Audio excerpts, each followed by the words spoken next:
The Shadow Over Innsmouth by H.P. Lovecraft. Chapter 1. During the winter of 1927, 28 officials of the federal government made a strange and secret investigation of certain conditions in the ancient Massachusetts seaport of Innsmouth.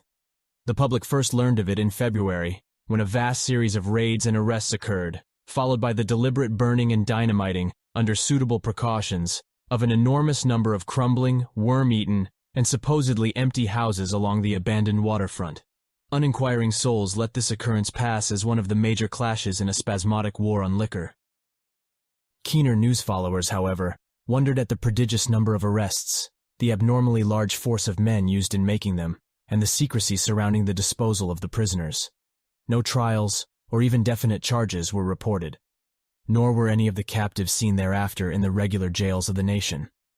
There were vague statements about disease and concentration camps, and later about dispersal in various naval and military prisons, but nothing positive ever developed. Innsmouth itself was left almost depopulated, and is even now only beginning to show signs of a sluggishly revived existence.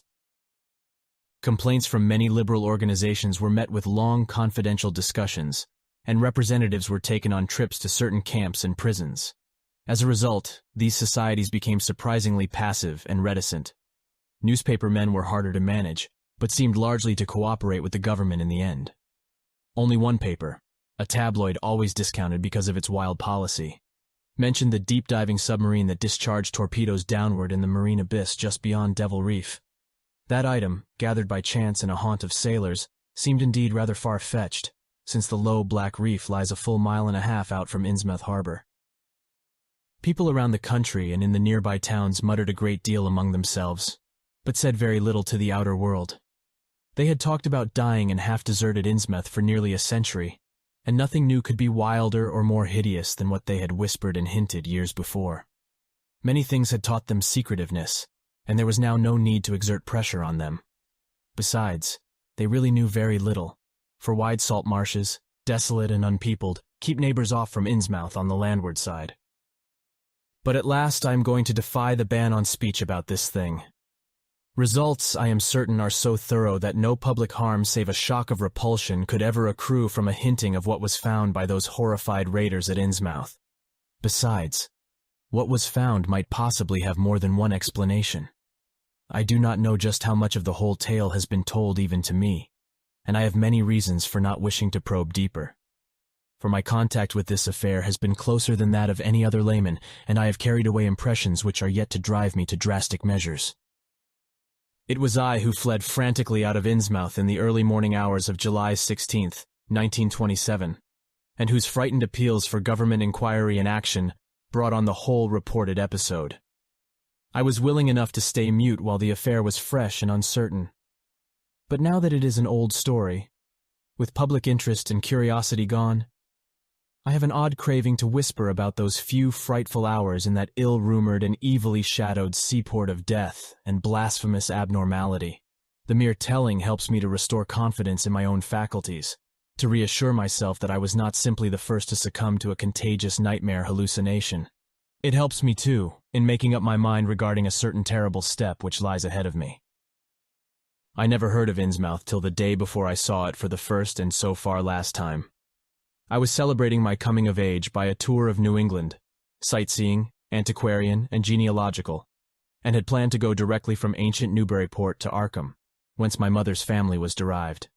I had no car, but was traveling by train, trolley, and motor coach, always seeking the cheapest possible route.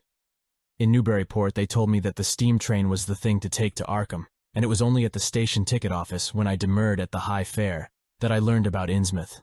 The stout, shrewd-faced agent, whose speech showed him to be no local man, seemed sympathetic toward my efforts at economy, and made a suggestion that none of my other informants had offered.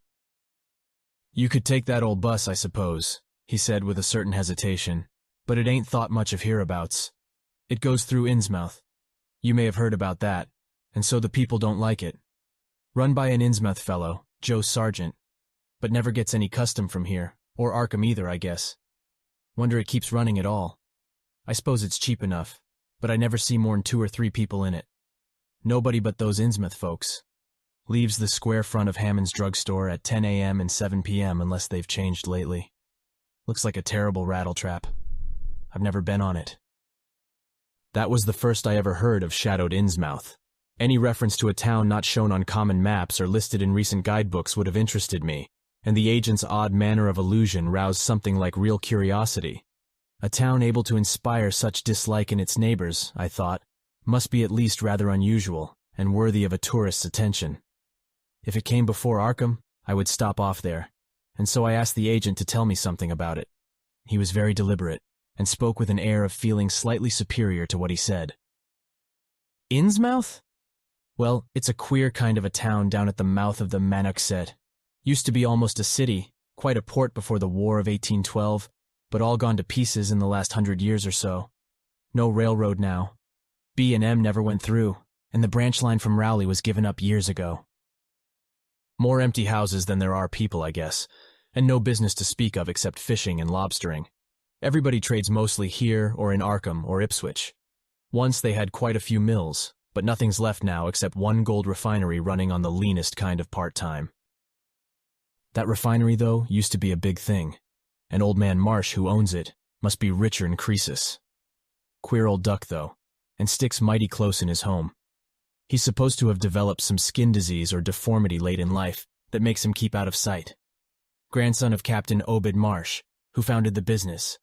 His mother seems to have been some kind of foreigner, they say a South Sea Islander. So everybody raised Cain when he married an Ipswich girl 50 years ago. They always do that about Innsmouth people, and folks here and hereabouts always try to cover up any Innsmouth blood they have in 'em. But Marsh's children and grandchildren look just like anyone else so far as I can see. I've had 'em pointed out to me here, though, come to think of it, the elder children don't seem to be around lately. Never saw the old man. And why is everybody so down on Innsmouth? Well, young fellow, you mustn't take too much stock in what people around here say. They're hard to get started, but once they do get started, they never let up. They've been telling things about Innsmouth, whispering 'em mostly, for the last 100 years, I guess, and I gather they're more scared than anything else. Some of the stories would make you laugh, about old Captain Marsh driving bargains with the devil and bringing imps out of hell to live in Innsmouth, or about some kind of devil worship and awful sacrifices in some place near the wharves that people stumbled on around 1845 or thereabouts. But I come from Panton, Vermont, and that kind of story don't go down with me. You ought to hear, though, what some of the old-timers tell about the Black Reef off the coast. Devil Reef, they call it. It's well above water a good part of the time, and never much below it, but at that you could hardly call it an island. The story is that there's a whole legion of devils seen sometimes on that reef, sprawled about or darting in and out of some kind of caves near the top. It's a rugged, uneven thing, a good bit over a mile out, and toward the end of shipping days, sailors used to make big detours just to avoid it. That is, sailors that didn't hail from Innsmouth. One of the things they had against old Captain Marsh was that he was supposed to land on it sometimes at night when the tide was right. Maybe he did, for I dare say the rock formation was interesting, and it's just barely possible he was looking for pirate loot and maybe finding it. But there was talk of his dealing with demons there. Fact is, I guess on the whole it was really the captain that gave the bad reputation to the reef. That was before the big epidemic of 1846, when over half the folks in Innsmouth was carried off. They never did quite figure out what the trouble was, but it was probably some foreign kind of disease brought from China or somewhere by the shipping. It surely was bad enough. There was riots over it, and all sorts of ghastly doings that I don't believe ever got outside of town, and it left the place in awful shape. Never came back. There can't be more than 300 or 400 people living there now. But the real thing behind the way folks feel is simply race prejudice. And I don't say I'm blaming those that hold it. I hate those Innsmouth folks myself, and I wouldn't care to go to their town.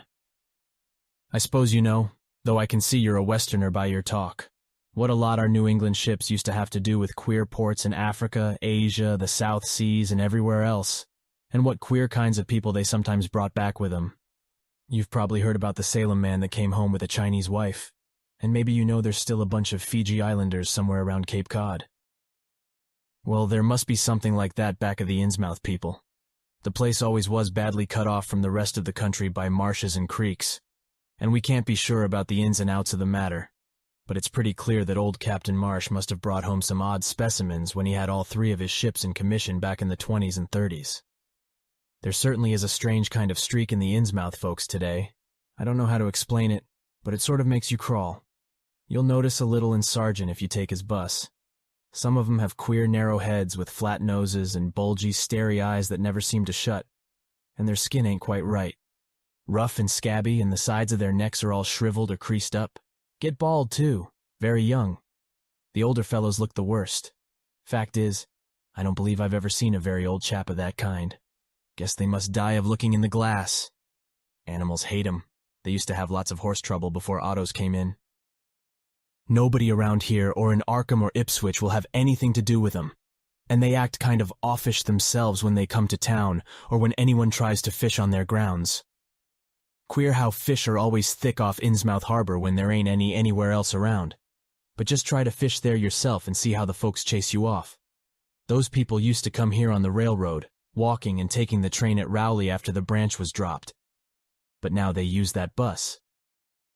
Yes, there's a hotel in Innsmouth called the Gilman House, but I don't believe it can amount to much. I wouldn't advise you to try it. Better stay over here and take the 10 o'clock bus tomorrow morning. Then you can get an evening bus there for Arkham at 8 o'clock. There was a factory inspector who stopped at the Gilman a couple of years ago, and he had a lot of unpleasant hints about the place. Seems they get a queer crowd there, for this fellow heard voices in other rooms, though most of them was empty. That gave him the shivers. It was foreign talk, he thought, but he said the bad thing about it was the kind of voice that sometimes spoke. It sounded so unnatural, slopping-like, he said, that he didn't dare undress and go to sleep. Just waited up and lit out the first thing in the morning. The talk went on most all night. This fellow, Casey, his name was, had a lot to say about how the Innsmouth folks watched him and seemed kind of on guard. He found the Marsh refinery a queer place. It's in an old mill on the lower falls of the Manuxé. What he said tallied up with what I'd heard. Books in bad shape, and no clear account of any kind of dealings. You know, it's always been a kind of mystery where the Marshes get the gold they refine. They've never seemed to do much buying in that line, but years ago they shipped out an enormous lot of ingots. Used to be talk of a queer foreign kind of jewelry that the sailors and refinery men sometimes sold on the sly, or that was seen once or twice on some of the Marsh women folks. People allowed maybe old Captain Obed traded for it in some heathen port, especially since he was always ordering stacks of glass beads and trinkets such as seafaring men used to get for native trade. Others thought and still think he'd found an old pirate cache out on Devil Reef. But here's a funny thing. The old captain's been dead these 60 years, and there ain't been a good-sized ship out of the place since the Civil War. But just the same, the Marshes still keep on buying a few of those native trade things, mostly glass and rubber gewgaws, they tell me. Maybe the Innsmouth folks like 'em to look at themselves. God knows they've gotten to be about as bad as South Sea cannibals and Guinea savages. That plague of 46 must have taken off the best blood in the place. Anyway, they're a doubtful lot now, and the Marshes and the other rich folks are as bad as any. As I told you, there probably ain't more than 400 people in the whole town in spite of all the streets they say there are. I guess they're what they call white trash down south, lawless and sly and full of secret doings. They get a lot of fish and lobsters and do exporting by truck. Queer how the fish swarm right there and nowhere else. Nobody can ever keep track of these people, and state school officials and census men have a devil of a time. You can bet that prying strangers ain't welcome around Innsmouth. I've heard personally of more than one business or government man that's disappeared there, and there's loose talk of one who went crazy and is out at Danvers now. They must have fixed up some awful scare for that fellow. That's why I wouldn't go at night if I was you. I've never been there and have no wish to go. But I guess a daytime trip couldn't hurt you, even though the people hereabouts will advise you not to make it. If you're just sightseeing and looking for old-time stuff, Innsmouth ought to be quite a place for you. And so I spent part of that evening at the Newburyport Public Library looking up data about Innsmouth. When I had tried to question the natives in the shops, the lunchroom, the garages, and the fire station, I had found them even harder to get started than the ticket agent had predicted, and realized that I could not spare the time to overcome their first instinctive reticences. They had a kind of obscure suspiciousness, as if there were something amiss with anyone too much interested in Innsmouth. At the YMCA, where I was stopping, the clerk merely discouraged my going to such a dismal, decadent place, and the people at the library showed much the same attitude. Clearly, in the eyes of the educated, Innsmouth was merely an exaggerated case of civic degeneration, The Essex County histories on the library shelves had very little to say, except that the town was founded in 1643, noted for shipbuilding before the Revolution, a seat of great marine prosperity in the early 19th century, and later a minor factory center using the manioxe as power. The epidemic and riots of 1846 were very sparsely treated, as if they formed a discredit to the county. References to decline were few, though the significance of the later record was unmistakable. After the Civil War, all industrial life was confined to the Marsh Refining Company, and the marketing of gold ingots formed the only remaining bit of major commerce, aside from the eternal fishing.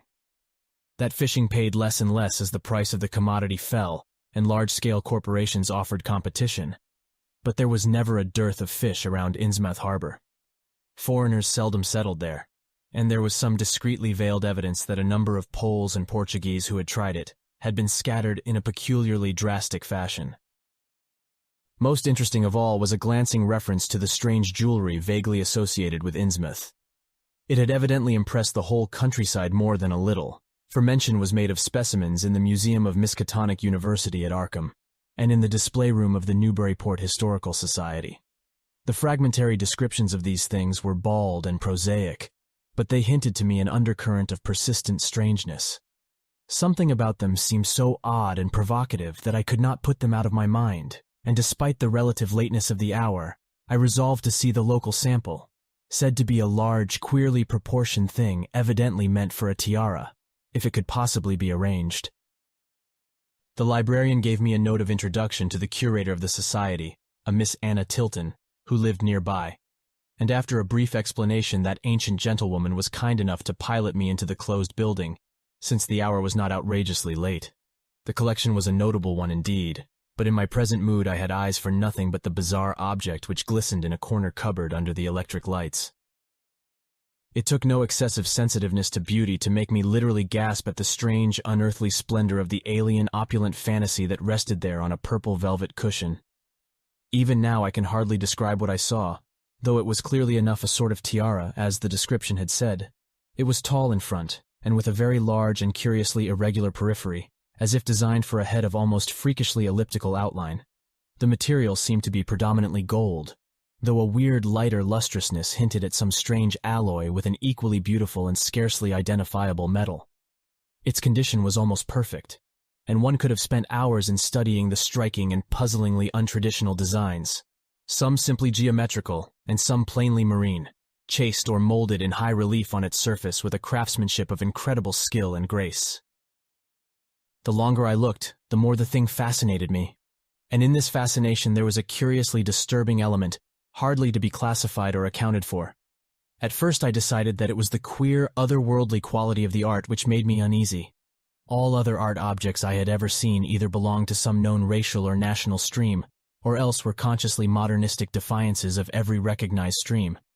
This tiara was neither.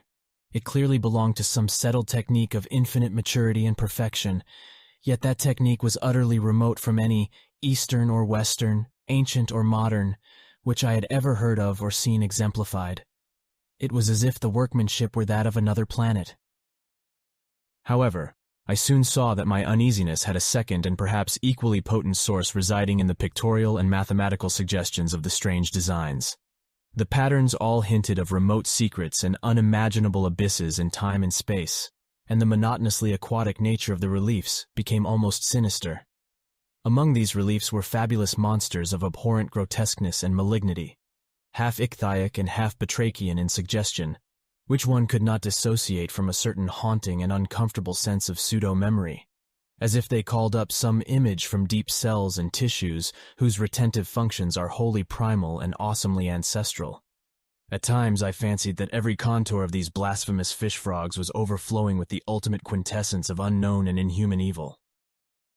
In odd contrast to the tiara's aspect was its brief and prosy history as related by Miss Tilton. It had been pawned for a ridiculous sum at a shop in State Street in 1873, by a drunken Innsmouth man shortly afterward killed in a brawl. The society had acquired it directly from the pawnbroker, at once giving it a display worthy of its quality. It was labeled as of probable East Indian or Indo-Chinese provenance, though the attribution was frankly tentative. Miss Tilton, comparing all possible hypotheses regarding its origin and its presence in New England, was inclined to believe that it formed part of some exotic pirate horde discovered by old Captain Obed Marsh. This view was surely not weakened by the insistent offers of purchase at a high price, which the Marshes began to make as soon as they knew of its presence, and which they repeated to this day despite the Society's unvarying determination not to sell. As the good lady showed me out of the building, she made it clear that the pirate theory of the Marsh fortune was a popular one among the intelligent people of the region. Her own attitude toward Shadow Over Innsmouth, which she had never seen, was one of disgust at a community slipping far down the cultural scale, and she assured me that the rumors of devil worship were partly justified by a peculiar secret cult which had gained force there and engulfed all the Orthodox churches. It was called, she said, the Esoteric Order of Dagon, and was undoubtedly a debased, quasi-pagan thing imported from the East a century before, at a time when the Innsmouth fisheries seemed to be going barren. Its persistence among a simple people was quite natural in view of the sudden and permanent return of abundantly fine fishing, and it soon came to be the greatest influence on the town, replacing Freemasonry altogether and taking up headquarters in the old Masonic Hall on New Church Green. All this, to the pious Miss Tilton, formed an excellent reason for shunning the ancient town of decay and desolation. But to me, it was merely a fresh incentive. To my architectural and historical anticipations was now added an acute anthropological zeal, and I could scarcely sleep in my small room at the Y as the night wore away. Chapter 2. Shortly before 10 the next morning, I stood with one small valise in front of Hammond's drugstore in Old Market Square, waiting for the Innsmouth bus. As the hour for its arrival drew near, I noticed a general drift of the loungers to other places up the street, or to the ideal lunch across the square. Evidently the ticket agent had not exaggerated the dislike which local people bore toward Innsmouth and its denizens. In a few moments, a small motor coach of extreme decrepitude and dirty gray color rattled down State Street, made a turn, and drew up at the curb beside me. I felt immediately that it was the right one, a guess which the half-illegible sign on the windshield, Arkham Innsmouth Newport, soon verified. There were only 3 passengers, dark, unkempt men of sullen visage and somewhat youthful cast, and when the vehicle stopped, they clumsily shambled out and began walking up State Street in a silent, almost furtive fashion. The driver also alighted, and I watched him as he went into the drugstore to make some purchase. This, I reflected, must be the Joe Sargent mentioned by the ticket agent, and even before I noticed any details, there spread over me a wave of spontaneous aversion, which could be neither checked nor explained. It suddenly struck me as very natural that the local people should not wish to ride on a bus owned and driven by this man, or to visit any oftener than possible the habitat of such a man and his kinsfolk. When the driver came out of the store, I looked at him more carefully and tried to determine the source of my evil impression. He was a thin, stoop-shouldered man, not much under 6 feet tall, dressed in shabby blue civilian clothes and wearing a frayed gray golf cap. His age was perhaps 35, but the odd, deep creases in the sides of his neck made him seem older when one did not study his dull, expressionless face. He had a narrow head, bulging, watery blue eyes that seemed never to wink, a flat nose, a receding forehead and chin, and singularly undeveloped ears. His long, thick lip and coarse-pored, grayish cheeks seemed almost beardless, except for some sparse yellow hairs that straggled and curled in irregular patches, and in places the surface seemed queerly irregular, as if peeling from some cutaneous disease. His hands were large and heavily veined, and had a very unusual grayish-blue tinge. The fingers were strikingly short in proportion to the rest of the structure, and seemed to have a tendency to curl closely into the huge palm. As he walked toward the bus, I observed his peculiarly shambling gait, and saw that his feet were inordinately immense. The more I studied them, the more I wondered how he could buy any shoes to fit them. A certain greasiness about the fellow increased my dislike. He was evidently given to working or lounging around the fish docks, and carried with him much of their characteristic smell. Just what foreign blood was in him, I could not even guess. His oddities certainly did not look Asiatic, Polynesian, Levantine, or Negroid, yet I could see why the people found him alien. I myself would have thought of biological degeneration rather than alienage. I was sorry when I saw that there would be no other passengers on the bus. Somehow I did not like the idea of riding alone with this driver. But as leaving time obviously approached, I conquered my qualms and followed the man aboard, extending him a dollar bill and murmuring the single word, Innsmouth. He looked curiously at me for a second, as he returned 40 cents change without speaking. I took a seat far behind him, but on the same side of the bus, since I wished to watch the shore during the journey. At length, the decrepit vehicle started with a jerk and rattled noisily past the old brick buildings of State Street amidst a cloud of vapor from the exhaust. Glancing at the people on the sidewalks, I thought I detected in them a curious wish to avoid looking at the bus, or at least a wish to avoid seeming to look at it.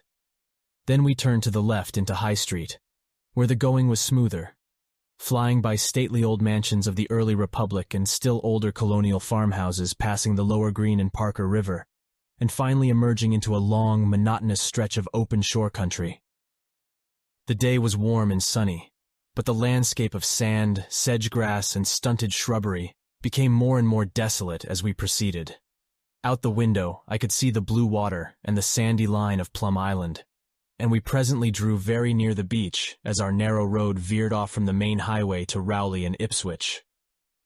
There were no visible houses, and I could tell by the state of the road that traffic was very light hereabouts. The small, weather-worn telephone poles carried only 2 wires.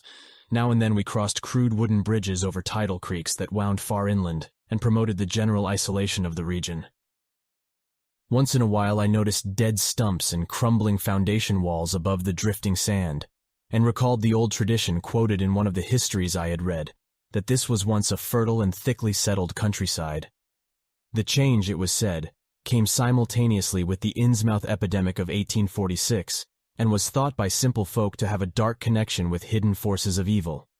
Actually, it was caused by the unwise cutting of woodlands near the shore, which robbed the soil of its best protection, and opened the way for waves of wind-blown sand. At last we lost sight of Plum Island and saw the vast expanse of the open Atlantic on our left. Our narrow course began to climb steeply, and I felt a singular sense of disquiet in looking at the lonely crest ahead where the rutted roadway met the sky. It was as if the bus were about to keep on in its ascent, leaving the sane earth altogether and merging with the unknown arcana of upper air and cryptical sky. The smell of the sea took on ominous implications, and the silent driver's bent, rigid back and narrow head became more and more hateful. As I looked at him, I saw that the back of his head was almost as hairless as his face, having only a few straggling yellow strands upon a gray scabrous surface. Then we reached the crest and beheld the outspread valley beyond, where the Monuxet joins the sea just north of the long line of cliffs that culminate in Kingsport Head and veer off toward Cape Ann. On the far, misty horizon, I could just make out the dizzy profile of the head, topped by the queer ancient house of which so many legends are told. But for the moment, all my attention was captured by the nearer panorama just below me. I realized, come face to face with rumor-shadowed Innsmouth. It was a town of wide extent and dense construction, yet one with a portentous dearth of visible life. From the tangle of chimney pots, scarcely a wisp of smoke came, and the 3 tall steeples loomed stark and unpainted against the seaward horizon. One of them was crumbling down at the top, and in that and another, there were only black, gaping holes where clock dials should have been. The vast huddle of sagging gambrel roofs and peaked gables conveyed with offensive clearness the idea of wormy decay, and as we approached along the now descending road, I could see that many roofs had wholly caved in. There were some large square Georgian houses, too, with hipped roofs, cupolas, and railed widows' walks. These were mostly well back from the water, and 1 or 2 seemed to be in moderately sound condition. Stretching inland from among them, I saw the rusted, grass-grown line of the abandoned railway, with leaning telegraph poles now devoid of wires, and the half-obscured lines of the old carriage roads to Rowley and Ipswich. The decay was worst close to the waterfront, though in its very midst I could spy the white belfry of a fairly well-preserved brick structure, which looked like a small factory.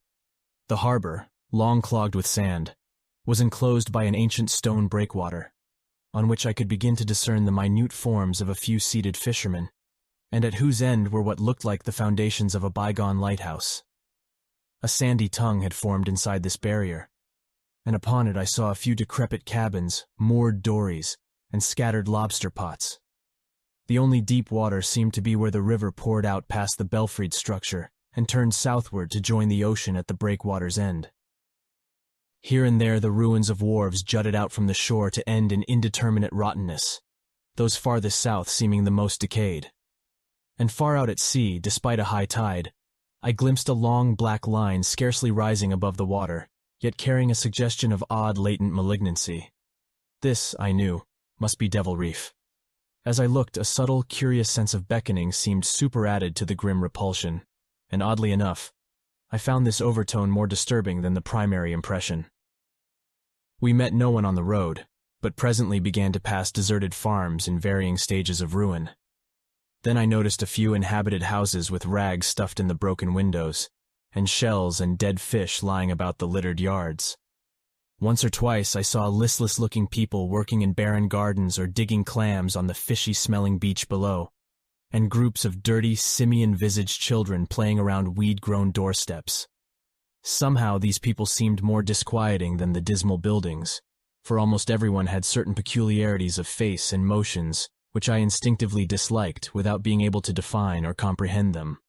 For a second I thought this typical physique suggested some picture I had seen, perhaps in a book, under circumstances of particular horror or melancholy.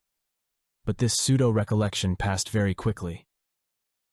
As the bus reached a lower level, I began to catch the steady note of a waterfall through the unnatural stillness. The leaning, unpainted houses grew thicker, lined both sides of the road, and displayed more urban tendencies than did those we were leaving behind. The panorama ahead had contracted to a street scene, and in spots I could see where a cobblestone pavement and stretches of brick sidewalk had formerly existed. All the houses were apparently deserted, and there were occasional gaps where tumble-down chimneys and cellar walls told of buildings that had collapsed. Pervading everything was the most nauseous, fishy odor imaginable. Soon cross streets and junctions began to appear, those on the left leading to shoreward realms of unpaved squalor and decay, while those on the right showed vistas of departed grandeur.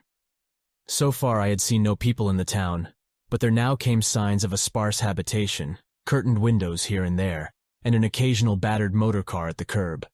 Pavement and sidewalks were increasingly well defined, and though most of the houses were quite old wood and brick structures of the early 19th century, they were obviously kept fit for habitation.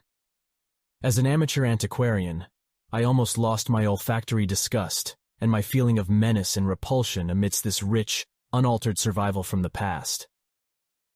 But I was not to reach my destination without one very strong impression of poignantly disagreeable quality. The bus had come to a sort of open concourse or radial point with churches on two sides, and the bedraggled remains of a circular green in the center, and I was looking at a large pillared hall on the right-hand junction ahead.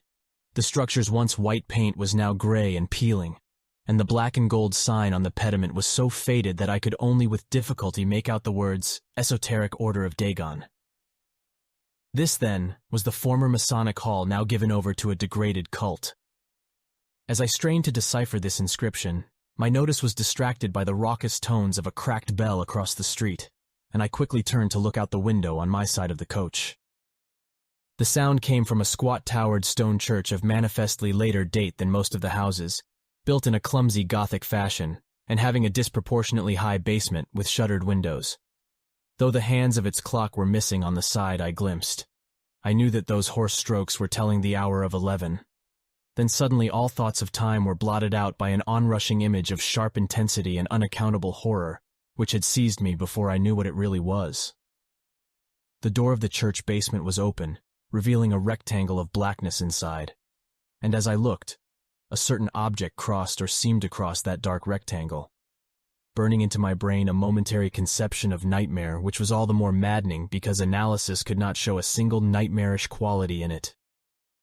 It was a living object, the first except the driver that I had seen since entering the compact part of the town, and had I been in a steadier mood, I would have found nothing whatever of terror in it. Clearly, as I realized a moment later, it was the pastor, clad in some peculiar vestments, doubtless introduced since the Order of Dagon had modified the ritual of the local churches. The thing which had probably caught my first subconscious glance and supplied the touch of bizarre horror was the tall tiara he wore. an almost exact duplicate of the one Miss Tilton had shown me the previous evening. This, acting on my imagination, had supplied namelessly sinister qualities to the indeterminate face and robed, shambling form beneath it. There was not, I soon decided, any reason why I should have felt that shuddering touch of evil pseudo-memory. Was it not natural that a local mystery cult should adopt among its regimentals an unique type of headdress made familiar to the community in some strange way, perhaps as treasure trove? A very thin sprinkling of repellent-looking youngish people now became visible on the sidewalks, lone individuals, and silent knots of 2 or 3. The lower floors of the crumbling houses sometimes harbored small shops with dingy signs, and I noticed a parked truck or two as we rattled along.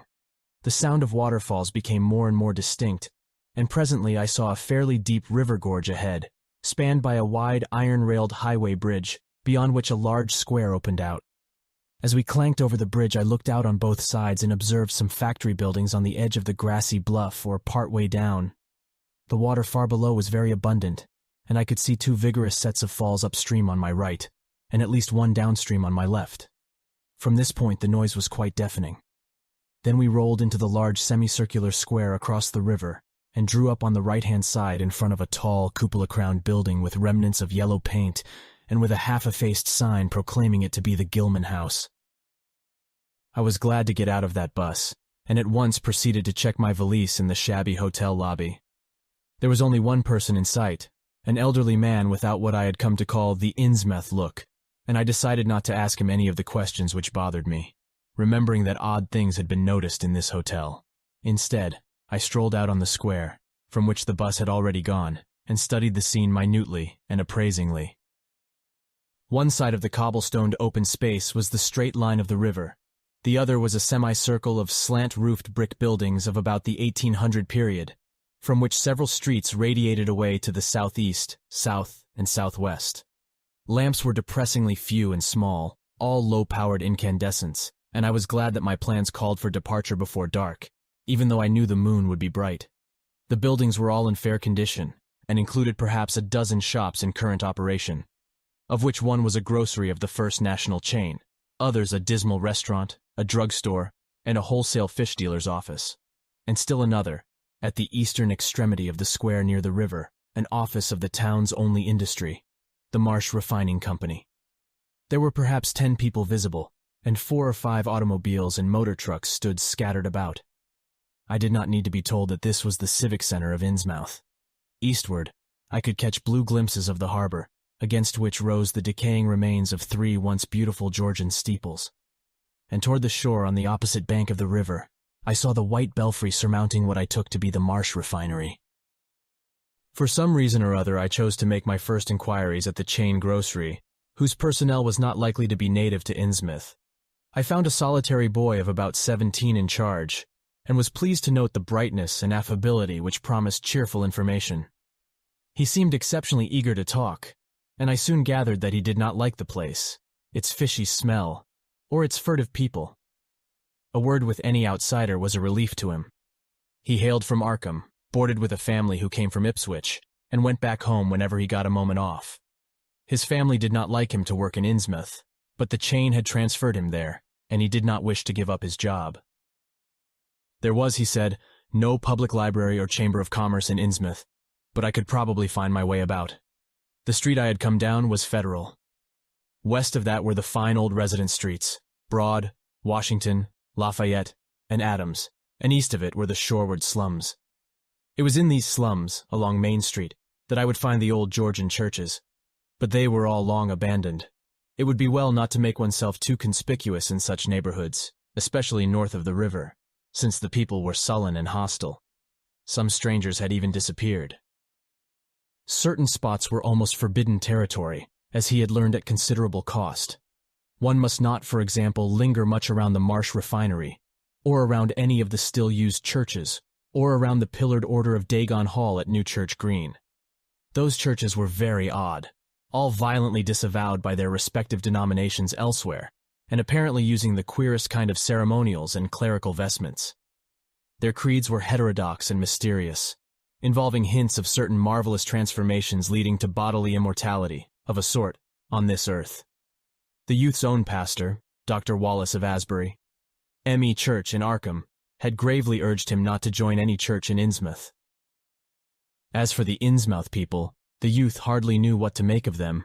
They were as furtive and seldom seen as animals that live in burrows, and one could hardly imagine how they passed the time apart from their desultory fishing. Perhaps, judging from the quantities of bootleg liquor they consumed, they lay for most of the daylight hours in an alcoholic stupor. They seemed sullenly banded together in some sort of fellowship and understanding, despising the world as if they had access to other and preferable spheres of entity.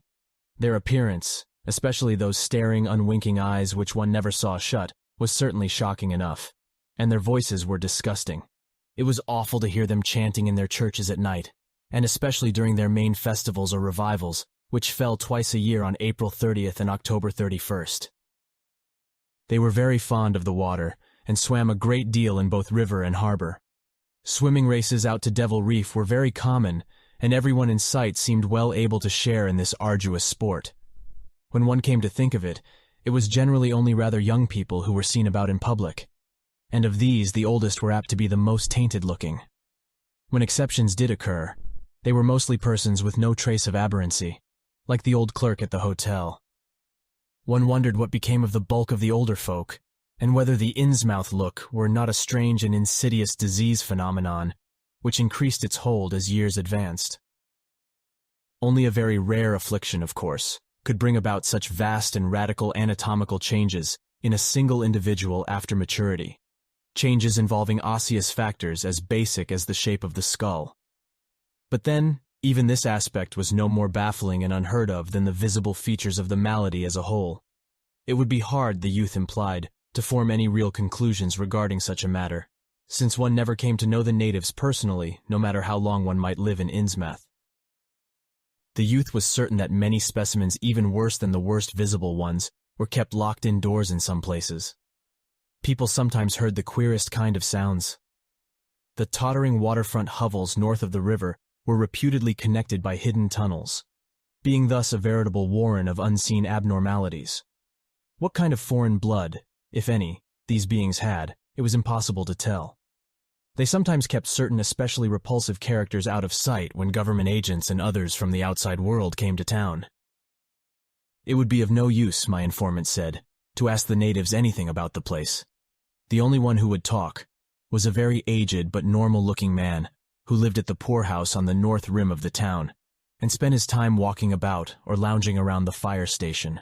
This hoary character, Zadok Allen, was 96 years old and somewhat touched in the head, besides being the town drunkard. He was a strange, furtive creature who constantly looked over his shoulder as if afraid of something, and when sober could not be persuaded to talk at all with strangers. He was, however, unable to resist any offer of his favorite poison, and once drunk would furnish the most astonishing fragments of whispered reminiscence. After all, though, little useful data could be gained from him, since his stories were all insane, incomplete hints of impossible marvels and horrors which could have no source save in his own disordered fancy. Nobody ever believed him, but the natives did not like him to drink and talk with strangers, and it was not always safe to be seen questioning him. It was probably from him that some of the wildest popular whispers and delusions were derived. Several non-native residents had reported monstrous glimpses from time to time, but between old Zadok's tales and the malformed denizens, it was no wonder such illusions were current. None of the non-natives ever stayed out late at night, there being a widespread impression that it was not wise to do so. Besides, the streets were loathsomely dark. As for business, the abundance of fish was certainly almost uncanny, but the natives were taking less and less advantage of it. Moreover, prices were falling, and competition was growing. Of course, the town's real business was the refinery, whose commercial office was on the square only a few doors east of where we stood. Old Man Marsh was never seen, but sometimes went to the works in a closed, curtained car. There were all sorts of rumors about how Marsh had come to look. He had once been a great dandy, and people said he still wore the frock-coated finery of the Edwardian age, curiously adapted to certain deformities. His sons had formerly conducted the office in the square, but latterly they had been keeping out of sight a good deal, and leaving the brunt of affairs to the younger generation. The sons and their sisters had come to look very queer, especially the elder ones, and it was said that their health was failing. One of the Marsh daughters was a repellent, reptilian-looking woman who wore an excess of weird jewelry, clearly of the same exotic tradition as that to which the strange tiara belonged. My informant had noticed it many times, and had heard it spoken of as coming from some secret horde, either of pirates or of demons. The clergymen or priests or whatever they were called nowadays also wore this kind of ornament as a headdress, but one seldom caught glimpses of them. Other specimens the youth had not seen, though many were rumored to exist around Innsmouth. The Marshes, together with the other 3 gently bred families of the town, the Waits, the Gilmans, and the Elliots, were all very retiring. They lived in immense houses along Washington Street, and several were reputed to harbor in concealment certain living kinsfolk whose personal aspect forbade public view, and whose deaths had been reported and recorded. Warning me that many of the street signs were down, the youth drew for my benefit a rough but ample and painstaking sketch map of the town's salient features. After a moment's study, I felt sure that it would be of great help, and pocketed it with profuse thanks. Disliking the dinginess of the single restaurant I had seen, I bought a fair supply of cheese crackers and ginger wafers to serve as a lunch later on. My program, I decided, would be to thread the principal streets, talk with any non-natives I might encounter, and catch the 8 o'clock coach for Arkham. The town, I could see, formed a significant and exaggerated example of communal decay. But being no sociologist, I would limit my serious observations to the field of architecture. Thus I began my systematic though half-bewildered tour of Innsmouth's narrow, shadow-blighted ways. Crossing the bridge and turning toward the roar of the lower falls, I passed close to the Marsh refinery, which seemed oddly free from the noise of industry. This building stood on the steep river bluff near a bridge and an open confluence of streets which I took to be the earliest civic center, displaced after the revolution by the present town square. Recrossing the gorge on the Main Street Bridge, I struck a region of utter desertion which somehow made me shudder. Collapsing huddles of gambrel roofs formed a jagged and fantastic skyline, above which rose the ghoulish, decapitated steeple of an ancient church. Some houses along Main Street were tenanted, but most were tightly boarded up. Down unpaved side streets I saw the black, gaping windows of deserted hovels, many of which leaned at perilous and incredible angles through the sinking of part of the foundations. Those windows stared so spectrally that it took courage to turn eastward toward the waterfront. Certainly the terror of a deserted house swells in geometrical rather than arithmetical progression as houses multiply to form a city of stark desolation. The sight of such endless avenues of fishy-eyed vacancy and death, and the thought of such linked infinities of black, brooding compartments given over to cobwebs and memories and the conqueror worm, start up vestigial fears and aversions that not even the stoutest philosophy can disperse. Fish Street was as deserted as Main, though it differed in having many brick and stone warehouses still in excellent shape. Water Street was almost its duplicate, save that there were great seaward gaps where wharves had been. Not a living thing did I see, except for the scattered fishermen on the distant breakwater, and not a sound did I hear, save the lapping of the harbor tides and the roar of the falls in the Manuxet. The town was getting more and more on my nerves, and I looked behind me furtively as I picked my way back over the tottering Water Street Bridge. The Fish Street Bridge, according to the sketch, was in ruins. North of the river there were traces of squalid, life-active fish-packing houses in Water Street, smoking chimneys and patched roofs here and there, occasional sounds from indeterminate sources, and infrequent shambling forms in the dismal streets and unpaved lanes, but I seemed to find this even more oppressive than the southerly desertion. For one thing, the people were more hideous and abnormal than those near the center of the town, so that I was several times evilly reminded of something utterly fantastic which I could not quite place. Undoubtedly the alien strain in the Innsmouth folk was stronger here than farther inland, unless, indeed, the Innsmouth look were a disease rather than a blood strain, in which case this district might be held to harbor the more advanced cases. One detail that annoyed me was the distribution of the few faint sounds I heard. They ought naturally to have come wholly from the visibly inhabited houses, yet in reality were often strongest inside the most rigidly boarded-up facades. There were creakings, scurryings, and hoarse doubtful noises, and I thought uncomfortably about the hidden tunnels suggested by the grocery boy. Suddenly I found myself wondering what the voices of those denizens would be like. I had heard no speech so far in this quarter, and was unaccountably anxious not to do so. Pausing only long enough to look at two fine but ruinous old churches at Main and Church Streets, I hastened out of that vile waterfront slum. My next logical goal was New Church Green, but somehow or other I could not bear to repass the church in whose basement I had glimpsed the inexplicably frightening form of that strangely diademed priest or pastor. Besides, the grocery youth had told me that the churches, as well as the Order of Dagon Hall, were not advisable neighborhoods for strangers. Accordingly, I kept north along Main to Martin, then turning inland, crossing Federal Street safely north of the Green, and entering the decayed patrician neighborhood of Northern Broad, Washington, Lafayette, and Adams Streets. Though these stately old avenues were ill-surfaced and unkempt, their elm-shaded dignity had not entirely departed.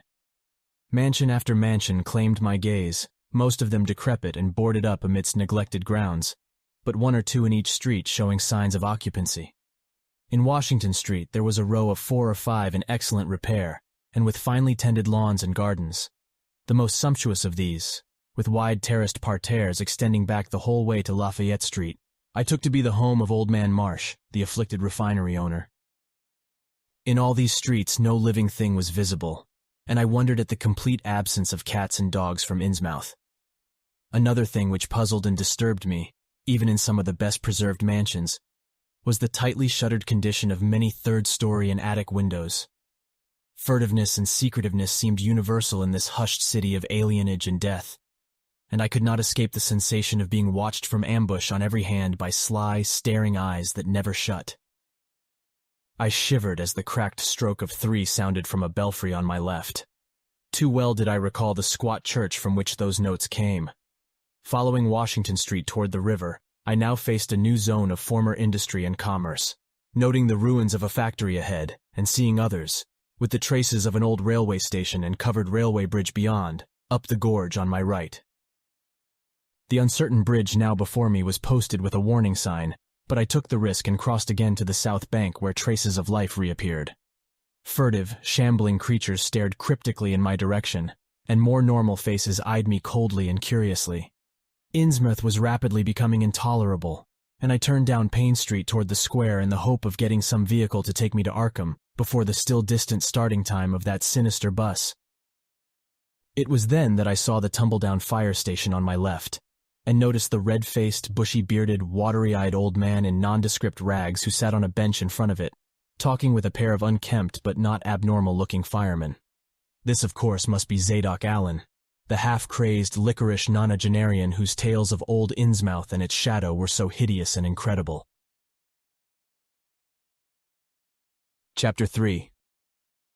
It must have been some imp of the perverse or some sardonic pull from dark, hidden sources, which made me change my plans as I did. I had long before resolved to limit my observations to architecture alone, and I was even then hurrying toward the square in an effort to get quick transportation out of this festering city of death and decay. But the sight of old Zadok Allen set up new currents in my mind and made me slacken my pace uncertainly. I had been assured that the old man could do nothing but hint at wild, disjointed, and incredible legends, and I had been warned that the natives made it unsafe to be seen talking to him. Yet the thought of this aged witness to the town's decay, with memories going back to the early days of ships and factories, was a lure that no amount of reason could make me resist. After all, the strangest and maddest of myths are often merely symbols or allegories based upon truth, and old Zadok must have seen everything which went on around Innsmouth for the last 90 years. Curiosity flared up beyond sense and caution, and in my youthful egotism I fancied I might be able to sift a nucleus of real history from the confused, extravagant outpouring I would probably extract with the aid of raw whiskey. I knew that I could not accost him then and there, for the firemen would surely notice and object. Instead, I reflected, I would prepare by getting some bootleg liquor at a place where the grocery boy had told me it was plentiful. Then I would loaf near the fire station in apparent casualness, and fall in with old Zadok after he had started on one of his frequent rambles. The youth said that he was very restless, seldom sitting around the station for more than an hour or two at a time. A quart bottle of whiskey was easily, though not cheaply, obtained in the rear of a dingy variety store just off the square in Elliott Street. The dirty-looking fellow who waited on me had a touch of the staring Innsmouth look, but was quite civil in his way. being perhaps used to the custom of such convivial strangers, truckmen, gold buyers, and the like, as were occasionally in town. Re-entering the square, I saw that luck was with me, for shuffling out of Payne Street around the corner of the Gilman house, I glimpsed nothing less than the tall, lean, tattered form of old Zadok Allen himself. In accordance with my plan, I attracted his attention by brandishing my newly purchased bottle, and soon realized that he had begun to shuffle wistfully after me as I turned into Waite Street on my way to the most deserted region I could think of. I was steering my course by the map the grocery boy had prepared, and was aiming for the wholly abandoned stretch of southern waterfront, which I had previously visited. The only people in sight there had been the fishermen on the distant breakwater, and by going a few squares south, I could get beyond the range of these, finding a pair of seats on some abandoned wharf, and being free to question old Zadok unobserved for an indefinite time. Before I reached Main Street, I could hear a faint and wheezy, "Hey, mister," behind me, and I presently allowed the old man to catch up and take copious pulls from the quart bottle. I began putting out feelers as we walked along to Water Street, and turned southward amidst the omnipresent desolation and crazily tilted ruins, but found that the aged tongue did not loosen as quickly as I had expected. At length, I saw a grass-grown opening toward the sea between crumbling brick walls, with the weedy length of an earth and masonry wharf projecting beyond. Piles of moss-covered stones near the water promised tolerable seats, and the scene was sheltered from all possible view by a ruined warehouse on the north. Here, I thought, was the ideal place for a long, secret colloquy, so I guided my companion down the lane and picked out spots to sit in among the mossy stones. The air of death and desertion was ghoulish, and the smell of fish almost insufferable, but I was resolved to let nothing deter me. About 4 hours remained for conversation if I were to catch the 8 o'clock coach for Arkham, and I began to dole out more liquor to the ancient tippler, meanwhile eating my own frugal lunch. In my donations I was careful not to overshoot the mark, for I did not wish Zadok's vinous garrulousness to pass into a stupor. After an hour his furtive taciturnity showed signs of disappearing, but much to my disappointment he still sidetracked my questions about Innsmouth and its shadow-haunted past. He would babble of current topics, revealing a wide acquaintance with newspapers and a great tendency to philosophize in a sententious village fashion. Toward the end of the second hour, I feared my quart of whiskey would not be enough to produce results, and was wondering whether I had better leave old Zadok and go back for more. Just then, however, chance made the opening which my questions had been unable to make, and the wheezing ancient's rambling took a turn that caused me to lean forward and listen alertly. My back was toward the fishy-smelling sea, but he was facing it, and something or other had caused his wandering gaze to light on the low, distant line of Devil Reef, then showing plainly and almost fascinatingly above the waves. The sight seemed to displease him, for he began a series of weak curses, which ended in a confidential whisper and a knowing leer. He bent toward me, took hold of my coat lapel, and hissed out some hints that could not be mistaken. "Thar's where it all begun. That cursed place of all wickedness where the deep water starts. Gate o' hell, sheer drop down to a bottom no soundin' line can tech. Old Captain Obed done it. Him that found out more'n was good for him in the South Sea Islands." Everybody was in a bad way them days. Trade falling off, mills losing business, even the new ones, and the best of our menfolks kilt a privateerin' in the War of 1812 or lost with the Elizy brig and the Ranger Snow, both of 'em Gilman venters. Obed Marsh he had 3 ships afloat, Brigantine Columby, Brig Hetty, and bark Sumetry Queen. He was the only one as kept on with the East Ingy and Pacific trade, though Esdras Martin's barkentine Malay pride made a venter as late as 28. "Never was nobody like Captain Obed old limb o' Satan, heh, heh. I can mind him a-tellin' about furrin parts, and callin' all the folks stupid for goin' to Christian meetin', and bearin' their burdens meek and lowly. Says they'd orter get better gods like some of the folks in the Ingies. Gods as UD bring 'em good fishin' in return for their sacrifices, and UD really answer folks' prayers." Matt Elliott, his fust mate, talked a lot too, only he was agin folks as doin' any heathen things. Told about an island east of Otaheite where they was a lot of stone ruins older'n anybody knew anything about, kinda like them on Ponape in the Carolines, but with carvin's of faces that looked like the big statues on Easter Island. They was a little volcanic island near Thar, too, where they was other ruins with different carvin's ruins all wore away like they'd been under the sea onct and with pictures of awful monsters all over 'em. "Wal, sir," Matt, he says the natives around there had all the fish they could catch, and sported bracelets and armlets and head rigs made out of a queer kind of gold and covered with pictures of monsters, just like the ones carved over the ruins on the little island. Sorter fish-like frogs or frog-like fishes that was drawed in all kinds of positions like they was human beings. Nobody could get out of them where they got all the stuff, and all the other natives wondered how they managed to find fish in plenty, even when the very next islands had lean pickings. Maddie got to wondering too, and so did Captain Obed. Obed he notices besides, that lots of the handsome young folks UD drop out of sight for good from year to year, and that they won't many old folks around. Also, he thinks some of the folks looks derned queer even for Kanakis. It took Obed to get the truth out of them heathen. I don't know how he done it, but he begun by trading for the gold-like things they wore. Asked 'em where they come from, and if they could get more, and finally wormed the story out of the old chief Wallachia, they called him. Nobody but Obed UD ever believed the old yeller devil, but the captain could read folks like they was books. Heh heh. Nobody never believes me now when I tell 'em, and I don't suppose you will, young feller. They'll come to look at you. You have kinda got them sharp reading eyes like Obed had. The old man's whisper grew fainter, and I found myself shuddering at the terrible and sincere portentousness of his intonation, even though I knew his tale could be nothing but drunken fantasy. Wal, sir, Obed he learnt that they's things on this arth as most folks never heard about, and wouldn't believe ef they did hear. It seems these Kanakis was sacrificing heaps of their young men and maidens to some kind of god things that lived under the sea, and getting all kinds of favor in return. They met the things on the little islet with the queer ruins, and it seems them awful pictures of frogfish monsters was supposed to be pictures of these things. Maybe they was the kind of critters as got all the mermaid stories and such started. They had all kinds of cities on the sea bottom, and this island was heaved up from there. Seems they was some of the things alive in the stone buildings when the island come up sudden to the surface. That's how the Kanakis got wind they was down there, made sign talk as soon as they got over being skeert, and pieced up a bargain afore long. Them things liked human sacrifices, had 'em ages afore but lost track of the upper world arter a time. What they done to the victims it ain't for me to say, and I guess Obed won't none too sharp about asking. But it was all right with the heathens because they'd been having a hard time and was desperate about everything. They give a sartin number of young folks to the sea things twict every year, May Eve and Halloween regular as could be.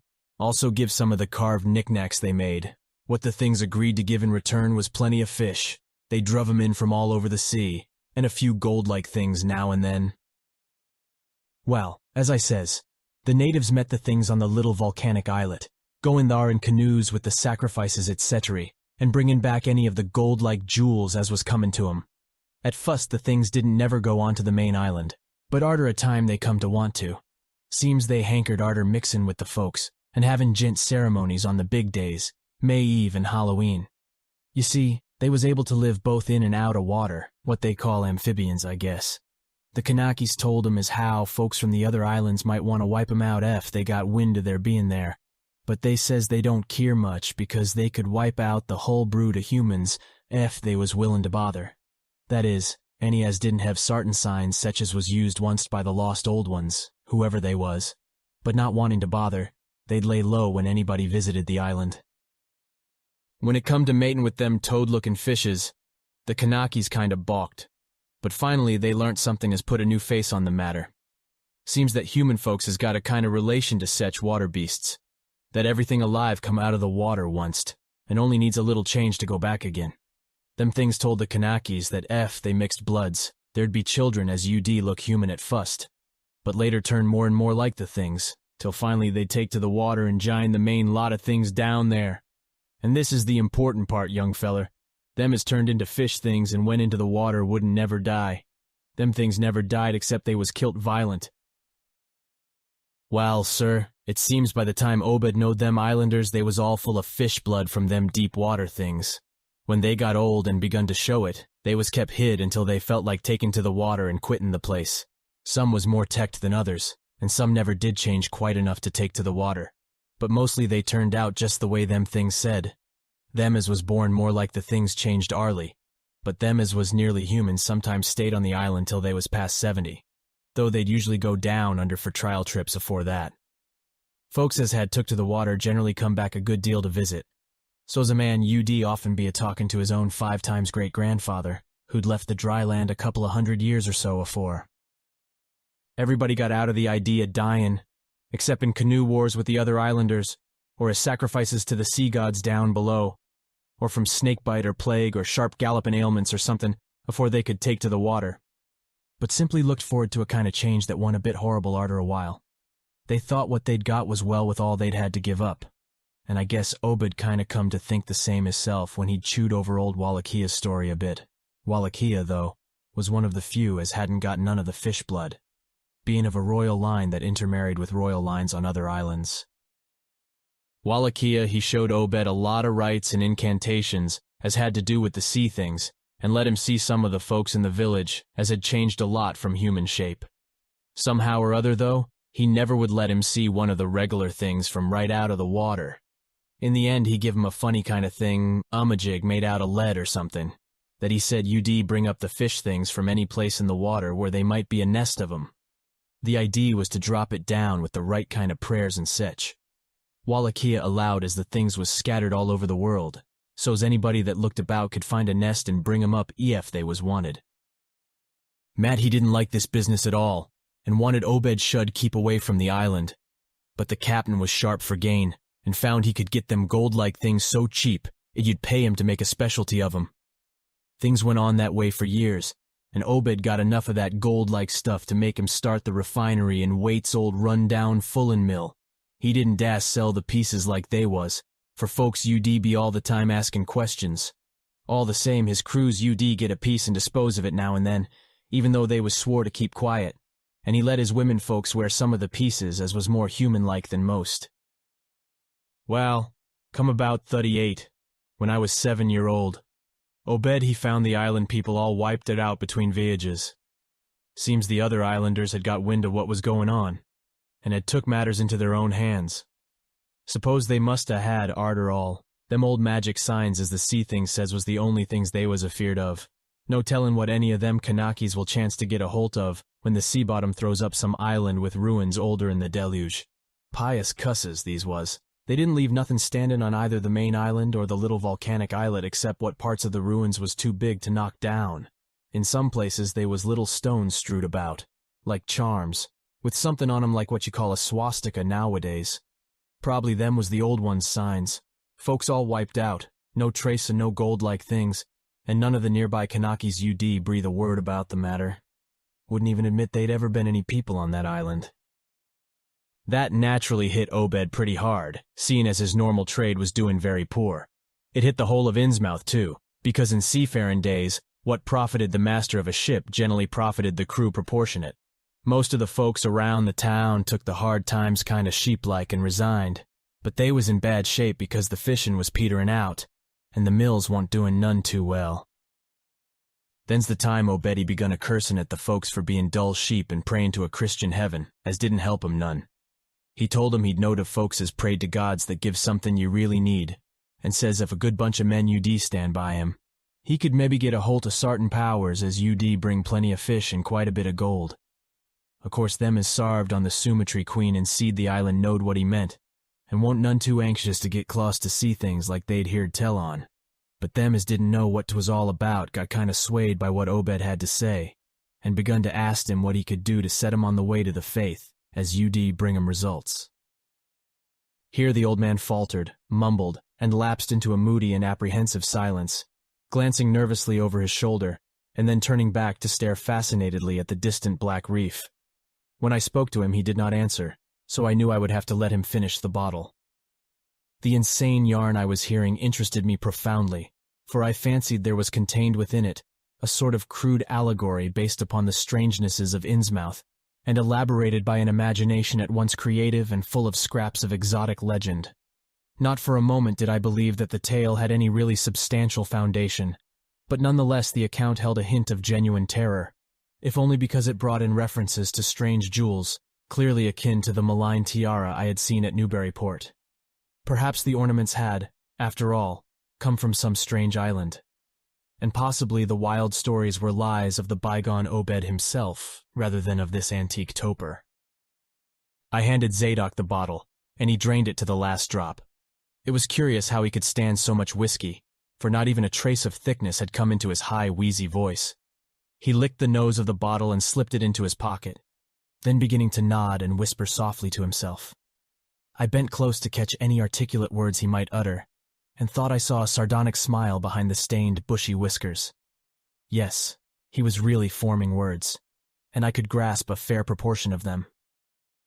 Poor Matty Alice was agin it, tried to line up the folks on his side and had long talks with the preachers. No use. They run the congregational parson out of town, and the Methodist feller quit. Never did see resolved Babcock, the Baptist parson eggin' wrath of Jehovah.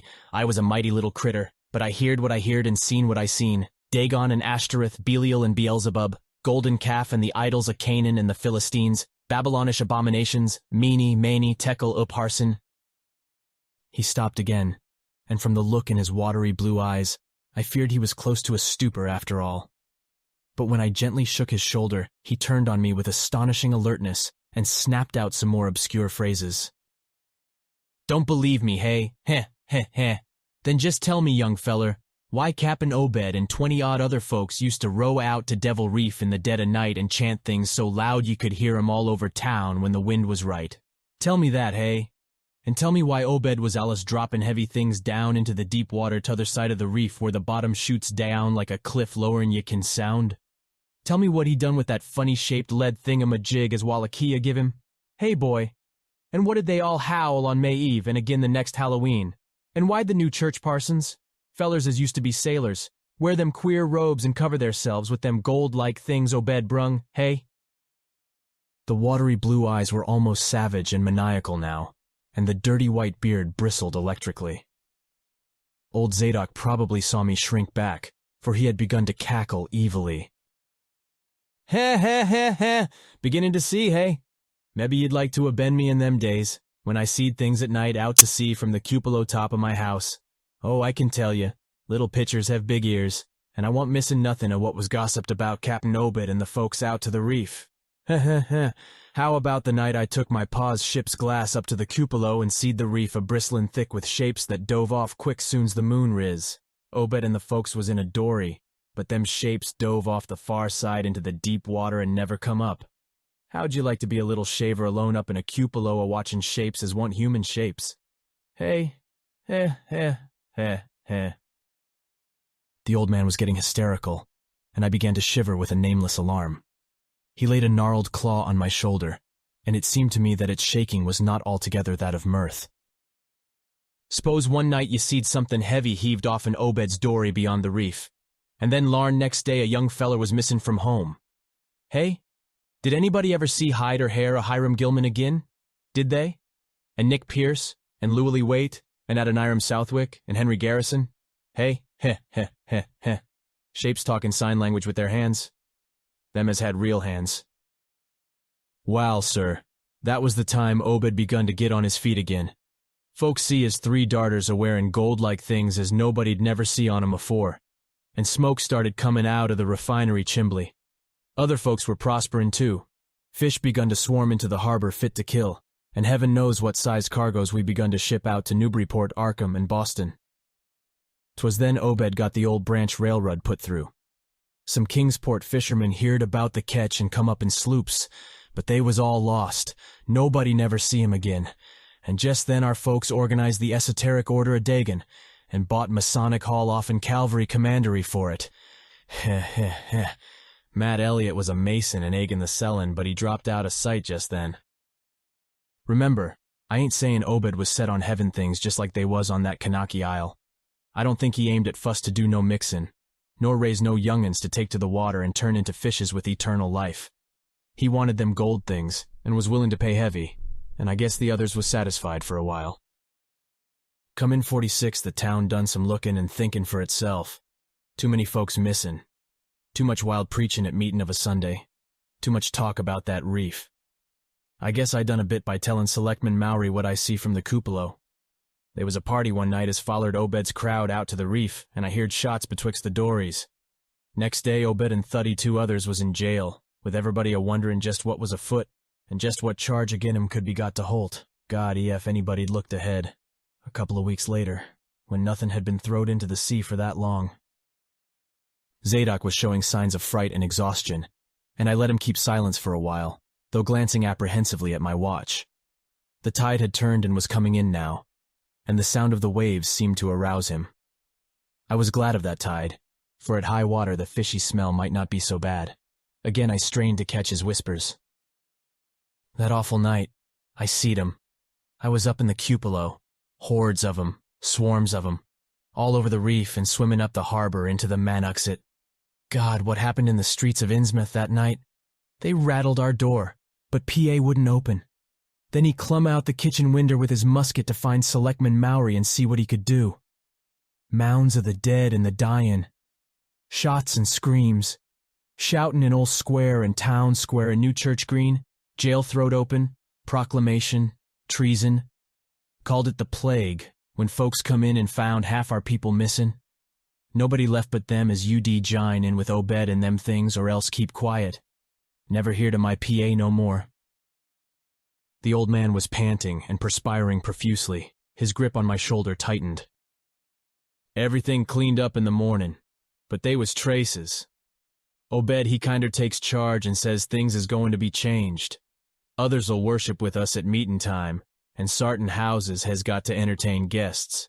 They wanted to mix like they done with the Kanaki's, and he for one didn't feel bound to stop 'em.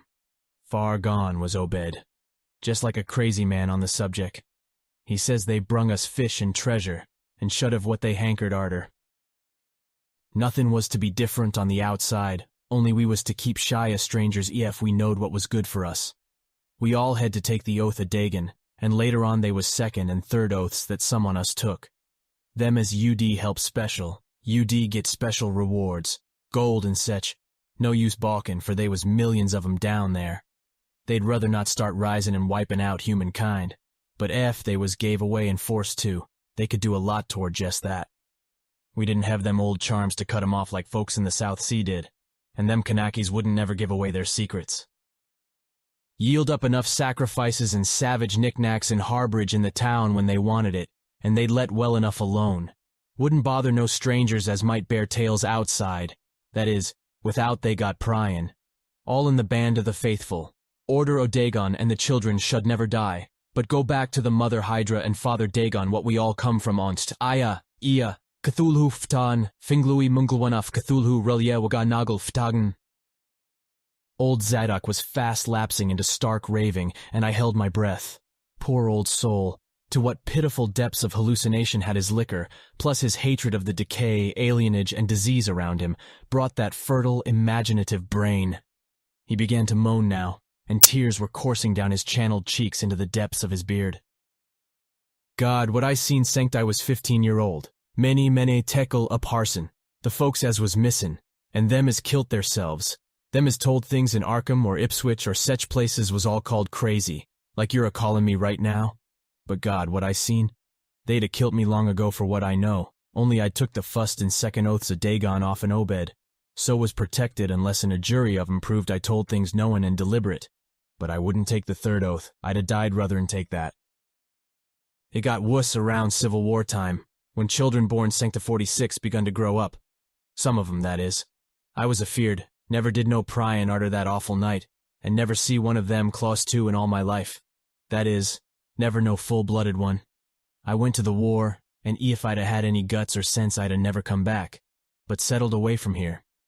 But folks wrote me things weren't so bad. That, I suppose, was because government draft men was in town arter 63. Arter the war it was just as bad again. People begun to fall off mills and shops shut down. Shipping stopped and the harbor choked up. Railroad give up. But they never stopped swimming in and out of the river from that cursed reef of Satan, and more attic winders got boarded up, and more noises was heard in houses as once supposed to have nobody in 'em. Folks outside have their stories about us. Suppose you've heard a plenty on 'em, seeing what questions you ask, stories about things they've seed now and then, and about that queer jewelry as still comes in from somewheres and ain't quite all melted up, but nothing never gets definite. Nobody'll believe nothing. They call them gold-like things pirate loot, and allow the Innsmouth folks hes furrin blood, or is distempered or something. Besides, them that lives here shoo off as many strangers as they kin, and encourage the rest not to get very curious, specially round night time. Beasts balk at the critters, hosses wussin' mules, but when they got autos, that was all right. In 46, Cap'n Obed took a second wife that nobody in the town never see. Some says he didn't want to, but was made to by them as he'd called in. Had 3 children by her. 2 has disappeared young, but one gal has looked like anybody else and was educated in Europe. Obed finally got her married off by a trick to an Arkham feller as didn't suspect nothin'. But nobody outside'll have nothin' to do with Innsmouth folks now. Barnabas Marsh that runs the refinery now is Obed's grandson by his fust wife, son of Onesiphorus, his eldest son, but his mother was another of them as won't never see'd outdoors. Right now Barnabas is about changed, can't shed his eyes no more, and is all out of shape. They say he still wears clothes, but he'll take to the water soon. Maybe he's tried it already. They do sometimes go down for little spells afore they go for good. Ain't been seed about in public for nigh on 10 year. Don't know how his poor wife can feel. She come from Ipswich, and they nigh lynched Barnabas when he courted her 50-odd year ago. Obed he died in 78, and all the next generation is gone now, the fust wife's children dead, and the rest, God knows. The sound of the incoming tide was now very insistent, and little by little it seemed to change the old man's mood from maudlin tearfulness to watchful fear. He would pause now and then to renew those nervous glances over his shoulder, or out toward the reef, and despite the wild absurdity of his tale, I could not help beginning to share his vague apprehensiveness. Zadok now grew shriller, and seemed to be trying to whip up his courage with louder speech. "Hey you, why don't you say something? How'd you like to be living in a town like this, with everything a-rottin' and a-dyin', and boarded-up monsters crawlin' and bleatin' and barkin' and hoppin' around black cellars and attics every way you turn? Hey? How'd you like to hear the howlin' night arter night from the churches and order a Dagon Hall, and know what's doin' part of the howlin'? How'd you like to hear what comes from that awful reef every May Eve and Hallowmass? Hey? Think the old man's crazy, eh? Well, sir, let me tell you that ain't the worst." Zadok was really screaming now, and the mad frenzy of his voice disturbed me more than I care to own. "Curse ye, don't set there a-staring at me with them eyes. I tell Obed Marsh he's in hell, and he's got to stay there. Heh, heh. In hell, I says. Can't get me, I hain't done nothin' nor told nobody nothin'." "Oh, you young feller, while even if I hain't told nobody nothin' yet, I'm a-goin' to now. You just set still and listen to me, boy. This is what I ain't never told nobody. I says I didn't do no pryin' arter that night, but I found things out just the same." "You want to know what the real horror is, hey? Well, it's this. It ain't what them fish devils has done, but what they're going to do. They're a-bringin' things up out of where they come from into the town been doin' it for years, and slackenin' up lately. Them houses north of the river betwixt Water and Main Streets is full of 'em. Them devils and what they brung, and when they get ready. I say, when they get ready. Ever hear tell of a Shoggoth?" "Hey, do you hear me? I tell you I know what them things be. I seen 'em one night when... The hideous suddenness and inhuman frightfulness of the old man's shriek almost made me faint. His eyes, looking past me toward the malodorous sea, were positively starting from his head, while his face was a mask of fear worthy of Greek tragedy.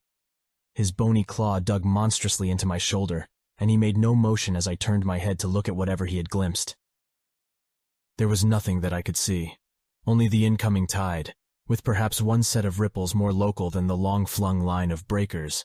But now Zadok was shaking me, and I turned back to watch the melting of that fear-frozen face into a chaos of twitching eyelids and mumbling gums. Presently his voice came back, albeit as a trembling whisper. "Get out of here! Get out of here! They seen us! Get out for your life! Don't wait for nothing! They know now! Run for it! Quick! Out of this town!" Another heavy wave dashed against the loosening masonry of the bygone wharf, and changed the mad ancient's whisper to another inhuman and blood-curdling scream. "Yeah! Yeah!" Before I could recover my scattered wits, he had relaxed his clutch on my shoulder, and dashed wildly inland toward the street, reeling northward around the ruined warehouse wall. I glanced back at the sea, but there was nothing there, and when I reached Water Street and looked along it toward the north, there was no remaining trace of Zadok Allen. Chapter 4. I can hardly describe the mood in which I was left by this harrowing episode, an episode at once mad and pitiful, grotesque and terrifying. The grocery boy had prepared me for it. Yet the reality left me nonetheless bewildered and disturbed. Puerile though the story was, old Zadok's insane earnestness and horror had communicated to me a mounting unrest, which joined with my earlier sense of loathing for the town and its blight of intangible shadow. Later I might sift the tale and extract some nucleus of historic allegory. Just now I wished to put it out of my head. The hour had grown perilously late. My watch said 7:15, and the Arkham bus left town square at 8. So I tried to give my thoughts as neutral and practical a cast as possible, meanwhile walking rapidly through the deserted streets of gaping roofs and leaning houses toward the hotel where I had checked my valise and would find my bus. Though the golden light of late afternoon gave the ancient roofs and decrepit chimneys an air of mystic loveliness and peace, I could not help glancing over my shoulder now and then. I would surely be very glad to get out of malodorous and fear-shadowed Innsmouth, and wish there were some other vehicle than the bus driven by that sinister-looking fellow sergeant. Yet I did not hurry too precipitately, for there were architectural details worth viewing at every silent corner, and I could easily, I calculated, cover the necessary distance in a half-hour. Studying the grocery youth's map and seeking a route I had not traversed before, I chose Marsh Street instead of State for my approach to Town Square. Near the corner of Fall Street I began to see scattered groups of furtive whisperers, and when I finally reached the square, I saw that almost all the loiterers were congregated around the door of the Gilman house. It seemed as if many bulging, watery, unwinking eyes looked oddly at me as I claimed my valise in the lobby, and I hoped that none of these unpleasant creatures would be my fellow passengers on the coach. The bus, rather early, rattled in with 3 passengers somewhat before 8, and an evil-looking fellow on the sidewalk muttered a few indistinguishable words to the driver. Sergeant threw out a mailbag and a roll of newspapers and entered the hotel, while the passengers, the same men whom I had seen arriving in Newburyport that morning, shambled to the sidewalk and exchanged some faint guttural words with a loafer in a language I could have sworn was not English. I boarded the empty coach and took the same seat I had taken before, but was hardly settled before Sergeant reappeared and began mumbling in a throaty voice of peculiar repulsiveness. I was, it appeared, in very bad luck. There had been something wrong with the engine, despite the excellent time made from Newburyport, and the bus could not complete the journey to Arkham. No, it could not possibly be repaired that night, nor was there any other way of getting transportation out of Innsmouth, either to Arkham or elsewhere. Sergeant was sorry, but I would have to stop over at the Gilman. Probably the clerk would make the price easy for me, but there was nothing else to do. Almost dazed by this sudden obstacle, and violently dreading the fall of night in this decaying and half-unlighted town, I left the bus and re-entered the hotel lobby, where the sullen, queer-looking night clerk told me I could have room 428 on next the top floor, large, but without running water, for $1. Despite what I had heard of this hotel in Newburyport, I signed the register, paid my $1, let the clerk take my valise, and followed that sour, solitary attendant up 3 creaking flights of stairs past dusty corridors, which seemed wholly devoid of life. My room, a dismal rear one with 2 windows and bare, cheap furnishings, overlooked a dingy courtyard otherwise hemmed in by low, deserted brick blocks, and commanded a view of decrepit, westward-stretching roofs, with a marshy countryside beyond. At the end of the corridor was a bathroom, a discouraging relique with ancient marble bowl, tin tub, faint electric light, and musty wooden paneling around all the plumbing fixtures. It being still daylight, I descended to the square and looked around for a dinner of some sort, noticing as I did so the strange glances I received from the unwholesome loafers. Since the grocery was closed, I was forced to patronize the restaurant I had shunned before, a stooped, narrow-headed man with staring, unwinking eyes, and a flat-nosed wench with unbelievably thick, clumsy hands being in attendance. The service was of the counter type, and it relieved me to find that much was evidently served from cans and packages. A bowl of vegetable soup with crackers was enough for me, and I soon headed back for my cheerless room at the Gilman, getting an evening paper and a fly-specked magazine from the evil-visaged clerk at the rickety stand beside his desk. As twilight deepened, I turned on the one feeble electric bulb over the cheap, iron-framed bed, and tried as best I could to continue the reading I had begun. I felt it advisable to keep my mind wholesomely occupied, for it would not do to brood over the abnormalities of this ancient, blight-shadowed town while I was still within its borders. The insane yarn I had heard from the aged drunkard did not promise very pleasant dreams, and I felt I must keep the image of his wild, watery eyes as far as possible from my imagination. Also, I must not dwell on what that factory inspector had told the Newburyport ticket agent about the Gilman house and the voices of its nocturnal tenants. Not on that, nor on the face beneath the tiara in the black church doorway. The face for whose horror my conscious mind could not account. It would perhaps have been easier to keep my thoughts from disturbing topics had the room not been so gruesomely musty. As it was, the lethal mustiness blended hideously with the town's general fishy odor and persistently focused one's fancy on death and decay. Another thing that disturbed me was the absence of a bolt on the door of my room. One had been there, as marks clearly showed, but there were signs of recent removal. No doubt it had become out of order, like so many other things in this decrepit edifice. In my nervousness, I looked around and discovered a bolt on the clothes press, which seemed to be of the same size, judging from the marks, as the one formerly on the door. To gain a partial relief from the general tension, I busied myself by transferring this hardware to the vacant place with the aid of a handy 3-in-1 device, including a screwdriver, which I kept on my keyring. The bolt fitted perfectly, and I was somewhat relieved when I knew that I could shoot it firmly upon retiring. Not that I had any real apprehension of its need, but that any symbol of security was welcome in an environment of this kind. There were adequate bolts on the 2 lateral doors to connecting rooms, and these I proceeded to fasten. I did not undress, but decided to read till I was sleepy, and then lie down with only my coat, collar, and shoes off. Taking a pocket flashlight from my valise, I placed it in my trousers so that I could read my watch if I woke up later in the dark. Drowsiness, however, did not come, and when I stopped to analyze my thoughts, I found to my disquiet that I was really unconsciously listening for something which I dreaded but could not name. That inspector's story must have worked on my imagination more deeply than I had suspected. Again I tried to read, but found that I made no progress. After a time I seemed to hear the stairs and corridors creak at intervals as if with footsteps, and wondered if the other rooms were beginning to fill up. There were no voices, however, and it struck me that there was something subtly furtive about the creaking. I did not like it, and debated whether I had better try to sleep at all. This town had some queer people, and there had undoubtedly been several disappearances. Was this one of those inns where travelers were slain for their money? Surely I had no look of excessive prosperity. Or were the townsfolk really so resentful about curious visitors? Had my obvious sightseeing, with its frequent map consultations, aroused unfavorable notice? It occurred to me that I must be in a highly nervous state to let a few random creakings set me off speculating in this fashion. But I regretted none the less that I was unarmed. At length, feeling a fatigue which had nothing of drowsiness in it, I bolted the newly outfitted hall door, turned off the light, and threw myself down on the hard, uneven bedcoat, collar, shoes, and all. In the darkness, every faint noise of the night seemed magnified, and a flood of doubly unpleasant thoughts swept over me. I was sorry I had put out the light, yet was too tired to rise and turn it on again.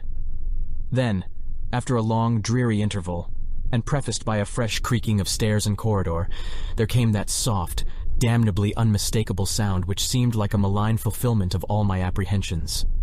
Without the least shadow of a doubt, the lock on my hall door was being tried, cautiously, furtively, tentatively, with a key. My sensations upon recognizing this sign of actual peril were perhaps less rather than more tumultuous because of my previous vague fears. I had been, albeit without definite reason, instinctively on my guard, and that was to my advantage in the new and real crisis, whatever it might turn out to be. Nevertheless, the change in the menace from vague premonition to immediate reality was a profound shock, and fell upon me with the force of a genuine blow. It never once occurred to me that the fumbling might be a mere mistake.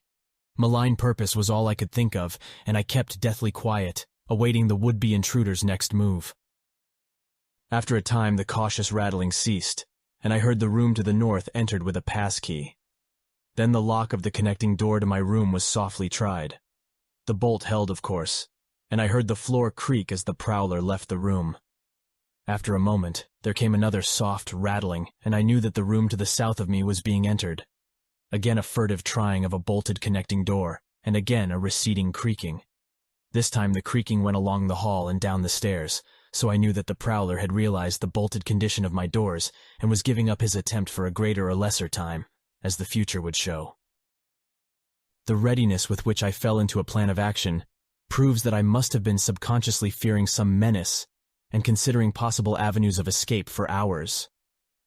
From the first I felt that the unseen fumbler meant a danger not to be met or dealt with, but only to be fled from as precipitately as possible. The one thing to do was to get out of that hotel alive as quickly as I could and through some channel other than the front stairs and lobby. Rising softly and throwing my flashlight on the switch, I sought to light the bulb over my bed in order to choose and pocket some belongings for a swift, valiseless flight. Nothing, however, happened, and I saw that the power had been cut off. Clearly, some cryptic evil movement was afoot on a large scale. Just what, I could not say. As I stood pondering with my hand on the now useless switch, I heard a muffled creaking on the floor below, and thought I could barely distinguish voices in conversation. A moment later I felt less sure that the deeper sounds were voices, since the apparent hoarse barkings and loose-syllabled croakings bore so little resemblance to recognized human speech. Then I thought with a renewed force of what the factory inspector had heard in the night in this moldering and pestilential building. Having filled my pockets with the flashlight's aid, I put on my hat and tiptoed to the windows to consider chances of descent. Despite the state's safety regulations, there was no fire escape on this side of the hotel, and I saw that my windows commanded only a sheer 3-story drop to the cobbled courtyard. On the right and left, however, some ancient brick business blocks abutted on the hotel, their slant roofs coming up to a reasonable jumping distance from my 4th-story level. To reach either of these lines of buildings, I would have to be in a room 2 doors from my own, in one case on the north, and in the other case on the south, and my mind instantly set to work calculating what chances I had of making the transfer. I could not, I decided, risk an emergence into the corridor, where my footsteps would surely be heard, and where the difficulties of entering the desired room would be insuperable. My progress, if it was to be made at all, would have to be through the less solidly built connecting doors of the rooms, the locks and bolts of which I would have to force violently, using my shoulder as a battering ram whenever they were set against me. This, I thought, would be possible owing to the rickety nature of the house and its fixtures, but I realized I could not do it noiselessly. I would have to count on sheer speed, and the chance of getting to a window before any hostile forces became coordinated enough to open the right door toward me with a passkey. My own outer door I reinforced by pushing the bureau against it, little by little, in order to make a minimum of sound. I perceived that my chances were very slender, and was fully prepared for any calamity. Even getting to another roof would not solve the problem, for there would then remain the task of reaching the ground and escaping from the town. One thing in my favor was the deserted and ruinous state of the abutting buildings, and the number of skylights gaping blackly open in each row. Gathering from the grocery boy's map that the best route out of town was southward, I glanced first at the connecting door on the south side of the room. It was designed to open in my direction, hence I saw, after drawing the bolt and finding other fastenings in place, it was not a favorable one for forcing. Accordingly, abandoning it as a route, I cautiously moved the bedstead against it to hamper any attack which might be made on it later from the next room. The door on the north was hung to open away from me, and this, though a test proved it to be locked or bolted from the other side, I knew must be my route. If I could gain the roofs of the buildings in Payne Street and descend successfully to the ground level, I might perhaps dart through the courtyard and the adjacent or opposite buildings to Washington or Bates, or else emerge in Payne and edge around southward into Washington. In any case, I would aim to strike Washington somehow and get quickly out of the town square region. My preference would be to avoid Payne, since the fire station there might be open all night. As I thought of these things, I looked out over the squalid sea of decaying roofs below me, now brightened by the beams of a moon not much past full. On the right, the black gash of the river gorge clove the panorama, abandoned factories and railway station clinging barnacle-like to its sides. Beyond it, the rusted railway and the Rowley Road led off through a flat, marshy terrain dotted with islets of higher and drier scrub-grown land. On the left, the creek-threaded countryside was nearer, the narrow road to Ipswich gleaming white in the moonlight. I could not see from my side of the hotel the southward route toward Arkham which I had determined to take. I was irresolutely speculating on when I had better attack the northward door, and on how I could least audibly manage it, when I noticed that the vague noises underfoot had given place to a fresh and heavier creaking of the stairs. A wavering flicker of light showed through my transom, and the boards of the corridor began to groan with a ponderous load. Muffled sounds of possible vocal origin approached, and at length a firm knock came at my outer door. For a moment I simply held my breath and waited. Eternities seemed to elapse, and the nauseous, fishy odor of my environment seemed to mount suddenly and spectacularly. Then the knocking was repeated, continuously, and with growing insistence. I knew that the time for action had come, and forthwith drew the bolt of the northward connecting door, bracing myself for the task of battering it open. The knocking waxed louder, and I hoped that its volume would cover the sound of my efforts. At last beginning my attempt, I lunged again and again at the thin paneling with my left shoulder, heedless of shock or pain. The door resisted even more than I had expected, but I did not give in, and all the while the clamor at the outer door increased. Finally the connecting door gave, but with such a crash that I knew those outside must have heard. Instantly the outside knocking became a violent battering, while keys sounded ominously in the hall doors of the rooms on both sides of me. Rushing through the newly opened connection, I succeeded in bolting the northerly hall door before the lock could be turned. But even as I did so, I heard the hall door of the third room, the one from whose window I had hoped to reach the roof below, being tried with a passkey. For an instant I felt absolute despair, since my trapping in a chamber with no window egress seemed complete. A wave of almost abnormal horror swept over me, and invested with a terrible but unexplainable singularity, the flashlight glimpsed dust prints made by the intruder who had lately tried my door from this room. Then, with a dazed automatism which persisted despite hopelessness, I made for the next connecting door, and performed the blind motion of pushing at it in an effort to get through and, granting that fastenings might be as providentially intact as in this second room, bolt the hall door beyond before the lock could be turned from outside. Sheer fortunate chance gave me my reprieve, for the connecting door before me was not only unlocked, but actually ajar. In a second I was through, and had my right knee and shoulder against a hall door, which was visibly opening inward. My pressure took the opener off guard, for the thing shut as I pushed, so that I could slip the well-conditioned bolt as I had done with the other door. As I gained this respite, I heard the battering at the two other doors abate, while a confused clatter came from the connecting door I had shielded with the bedstead. Evidently the bulk of my assailants had entered the southerly room and were massing in a lateral attack. But at the same moment, a passkey sounded in the next door to the north, and I knew that a nearer peril was at hand. The northward connecting door was wide open, but there was no time to think about checking the already turning lock in the hall. All I could do was to shut and bolt the open connecting door, as well as its mate on the opposite side, pushing a bedstead against the one and a bureau against the other, and moving a washstand in front of the hall door. I must, I saw, trust to such makeshift barriers to shield me till I could get out the window and on the roof of the Payne Street block. But even in this acute moment, my chief horror was something apart from the immediate weakness of my defenses. I was shuddering because not one of my pursuers, despite some hideous pantings, gruntings, and subdued barkings at odd intervals, was uttering an unmuffled or intelligible vocal sound. As I moved the furniture and rushed toward the windows, I heard a frightful scurrying along the corridor toward the room north of me, and perceived that the southward battering had ceased. Plainly, most of my opponents were about to concentrate against the feeble connecting door which they knew must open directly on me. Outside, the moon played on the ridgepole of the block below, and I saw that the jump would be desperately hazardous because of the steep surface on which I must land. Surveying the conditions, I chose the more southerly of the two windows as my avenue of escape, planning to land on the inner slope of the roof and make for the nearest skylight.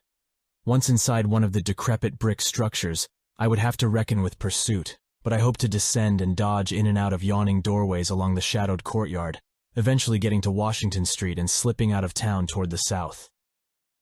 The clatter at the northerly connecting door was now terrific, and I saw that the weak paneling was beginning to splinter. Obviously, the besiegers had brought some ponderous object into play as a battering ram. The bedstead, however, still held firm, so that I had at least a faint chance of making good my escape. As I opened the window, I noticed that it was flanked by heavy velour draperies suspended from a pole by brass rings, and also that there was a large projecting catch for the shutters on the exterior. Seeing a possible means of avoiding the dangerous jump, I yanked at the hangings and brought them down, pole and all, then quickly hooking 2 of the rings in the shutter catch and flinging the drapery outside. The heavy folds reached fully to the abutting roof, and I saw that the rings and catch would be likely to bear my weight. So, climbing out of the window and down the improvised rope ladder, I left behind me forever the morbid and horror-infested fabric of the Gilman house. I landed safely on the loose slates of the steep roof and succeeded in gaining the gaping black skylight without a slip. Glancing up at the window I had left, I observed it was still dark, though far across the crumbling chimneys to the north, I could see lights ominously blazing in the Order of Dagon Hall, the Baptist Church, and the Congregational Church which I recalled so shiveringly. There had seemed to be no one in the courtyard below, and I hoped there would be a chance to get away before the spreading of a general alarm. Flashing my pocket lamp into the skylight, I saw that there were no steps down. The distance was slight, however, so I clambered over the brink and dropped, striking a dusty floor littered with crumbling boxes and barrels. The place was ghoulish looking, but I was past minding such impressions, and made at once for the staircase revealed by my flashlight, after a hasty glance at my watch, which showed the hour to be 2 a.m. The steps creaked, but seemed tolerably sound, and I raced down past a barn-like second story to the ground floor. The desolation was complete, and only echoes answered my footfalls. At length I reached the lower hall, at one end of which I saw a faint luminous rectangle marking the ruined Payne Street doorway. Heading the other way, I found the back door also open, and darted out and down 5 stone steps to the grass-grown cobblestones of the courtyard. The moonbeams did not reach down here, but I could just see my way about without using the flashlight. Some of the windows on the Gilman house side were faintly glowing, and I thought I heard confused sounds within. Walking softly over to the Washington Street side, I perceived several open doorways, and chose the nearest as my route out. The hallway inside was black, and when I reached the opposite end, I saw that the street door was wedged immovably shut. Resolved to try another building, I groped my way back toward the courtyard, but stopped short when close to the doorway. For out of an open door in the Gilman house, a large crowd of doubtful shapes was pouring, lanterns bobbing in the darkness, and horrible croaking voices exchanging low cries in what was certainly not English. The figures moved uncertainly, and I realized to my relief that they did not know where I had gone. But for all that, they sent a shiver of horror through my frame. Their features were indistinguishable, but their crouching, shambling gait was abominably repellent. And worst of all, I perceived that one figure was strangely robed and unmistakably surmounted by a tall tiara of a design altogether too familiar. As the figures spread throughout the courtyard, I felt my fears increase. Suppose I could find no egress from this building on the street side. The fishy odor was detestable, and I wondered I could stand it without fainting. Again groping toward the street, I opened a door off the hall and came upon an empty room with closely shuttered but sashless windows. Fumbling in the rays of my flashlight, I found I could open the shutters, and in another moment had climbed outside and was carefully closing the aperture in its original manner. I was now in Washington Street, and for the moment saw no living thing, nor any light save that of the moon. From several directions in the distance, however, I could hear the sound of hoarse voices, of footsteps, and of a curious kind of pattering which did not sound quite like footsteps. Plainly, I had no time to lose. The points of the compass were clear to me, and I was glad that all the street lights were turned off, as is often the custom on strongly moonlit nights in unprosperous rural regions. Some of the sounds came from the south, yet I retained my design of escaping in that direction. There would, I knew, be plenty of deserted doorways to shelter me in case I met any person or group who looked like pursuers. I walked rapidly, softly, and close to the ruined houses. While hatless and disheveled after my arduous climb, I did not look especially noticeable, and stood a good chance of passing unheeded if forced to encounter any casual wayfarer. At Bates Street, I drew into a yawning vestibule while 2 shambling figures crossed in front of me, but was soon on my way again, and approaching the open space where Elliott Street obliquely crosses Washington, at the intersection of South. Though I had never seen this space, it had looked dangerous to me on the grocery youth's map. since the moonlight would have free play there. There was no use trying to evade it, for any alternative course would involve detours of possibly disastrous visibility and delaying effect. The only thing to do was to cross it boldly and openly, imitating the typical shamble of the Innsmouth folk as best I could, and trusting that no one, or at least no pursuer of mine, would be there. Just how fully the pursuit was organized, and indeed, just what its purpose might be, I could form no idea. There seemed to be unusual activity in the town, but I judged that the news of my escape from the Gilman had not yet spread. I would, of course, soon have to shift from Washington to some other southward street, for that party from the hotel would doubtless be after me. I must have left dust prints in that last old building, revealing how I had gained the street. The open space was, as I had expected, strongly moonlit, and I saw the remains of a park-like iron-railed green in its center. Fortunately, no one was about, though a curious sort of buzz or roar seemed to be increasing in the direction of Town Square. South Street was very wide, leading directly down a slight declivity to the waterfront and commanding a long view out at sea, and I hoped that no one would be glancing up it from afar as I crossed in the bright moonlight. My progress was unimpeded, and no fresh sound arose to hint that I had been spied. Glancing about me, I involuntarily let my pace slacken for a second to take in the sight of the sea, gorgeous in the burning moonlight at the street's end. Far out beyond the breakwater was the dim, dark line of Devil Reef, and as I glimpsed it I could not help thinking of all the hideous legends I had heard in the last 34 hours. Legends which portrayed this ragged rock as a veritable gateway to realms of unfathomed horror and inconceivable abnormality. Then without warning, I saw the intermittent flashes of light on the distant reef. They were definite and unmistakable, and awaked in my mind a blind horror beyond all rational proportion. My muscles tightened for panic flight, held in only by a certain unconscious caution and half-hypnotic fascination.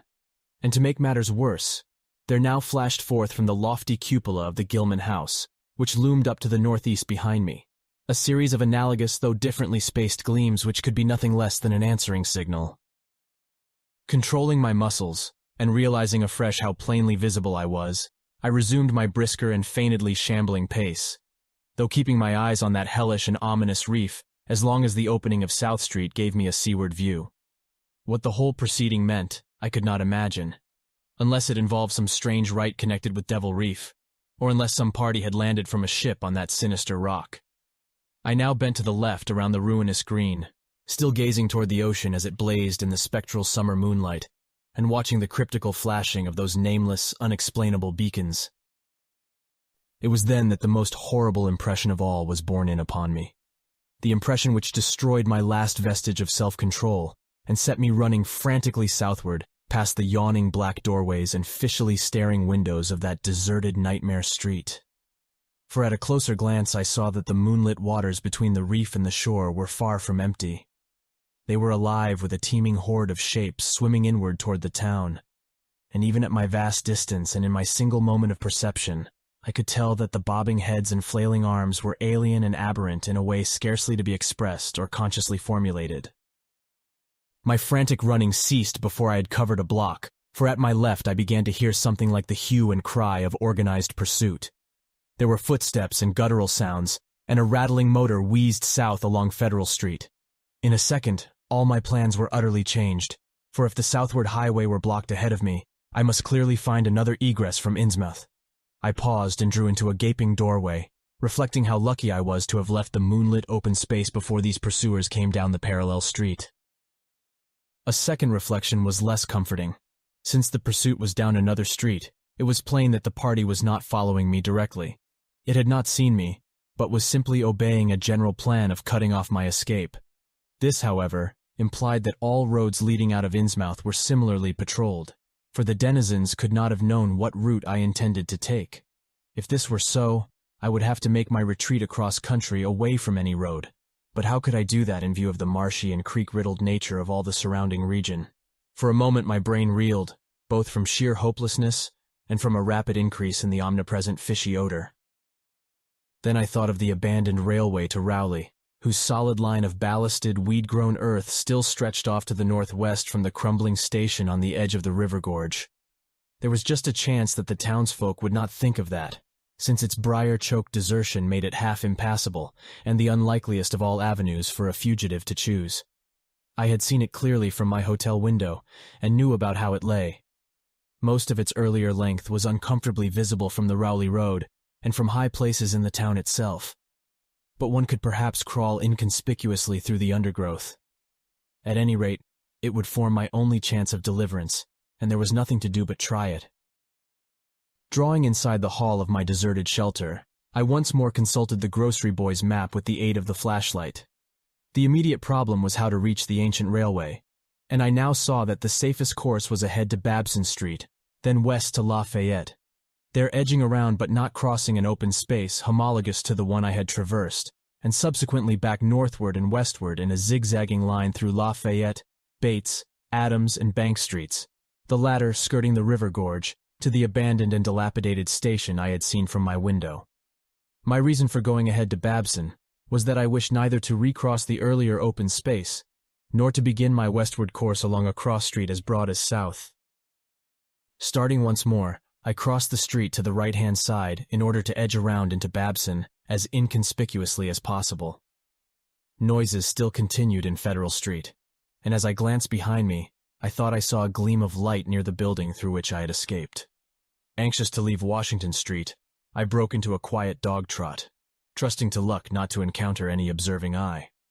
Next the corner of Babson Street, I saw to my alarm that one of the houses was still inhabited, as attested by curtains at the window, but there were no lights within, and I passed it without disaster. In Babson Street, which crossed Federal and might thus reveal me to the searchers, I clung as closely as possible to the sagging, uneven buildings, twice pausing in a doorway as the noises behind me momentarily increased. The open space ahead shone wide and desolate under the moon, but my route would not force me to cross it. During my second pause, I began to detect a fresh distribution of the vague sounds, and upon looking cautiously out from cover, beheld a motor car darting across the open space, bound outward along Elliott Street, which there intersects both Babson and Lafayette. As I watched, choked by a sudden rise in the fishy odor after a short abatement, I saw a band of uncouth, crouching shapes loping and shambling in the same direction, and knew that this must be the party guarding the Ipswich Road, since that highway forms an extension of Elliott Street. Two of the figures I glimpsed were in voluminous robes, and one wore a peaked diadem which glistened whitely in the moonlight. The gait of this figure was so odd that it sent a chill through me, for it seemed to me the creature was almost hopping. When the last of the band was out of sight, I resumed my progress, darting around the corner into Lafayette Street, and crossing Elliott very hurriedly, lest stragglers of the party be still advancing along that thoroughfare. I did hear some croaking and clattering sounds far off toward Town Square, but accomplished the passage without disaster. My greatest dread was in recrossing broad and moonlit South Street, with its seaward view, and I had to nerve myself for the ordeal. Someone might easily be looking, and possible Elliott Street stragglers could not fail to glimpse me from either of 2 points. At the last moment I decided I had better slacken my trot and make the crossing as before in the shambling gait of an average Innsmouth native. When the view of the water again opened out, this time on my right, I was half determined not to look at it at all. I could not, however, resist, but cast a sidelong glance as I carefully and imitatively shambled toward the protecting shadows ahead. There was no ship visible, as I had half expected there would be. Instead, the first thing which caught my eye was a small rowboat pulling in toward the abandoned wharves and laden with some bulky, tarpaulin-covered object. Its rowers, though distantly and indistinctly seen, were of an especially repellent aspect. Several swimmers were still discernible, while on the far black reef I could see a faint, steady glow, unlike the winking beacon visible before, and of a curious color which I could not precisely identify. Above the slant roofs ahead and to the right, there loomed the tall cupola of the Gilman House, but it was completely dark. The fishy odor, dispelled for a moment by some merciful breeze, now closed in again with maddening intensity. I had not quite crossed the street when I heard a muttering band advancing along Washington from the north. As they reached the broad open space where I had had my first disquieting glimpse of the moonlit water, I could see them plainly only a block away, and was horrified by the bestial abnormality of their faces and the dog-like subhumanness of their crouching gait. One man moved in a positively simian way, with long arms frequently touching the ground, while another figure, robed and tiara'd, seemed to progress in an almost hopping fashion. I judged this party to be the one I had seen in the Gilman's courtyard, the one therefore most closely on my trail. As some of the figures turned to look in my direction, I was transfixed with fright, yet managed to preserve the casual, shambling gait I had assumed. To this day, I do not know whether they saw me or not.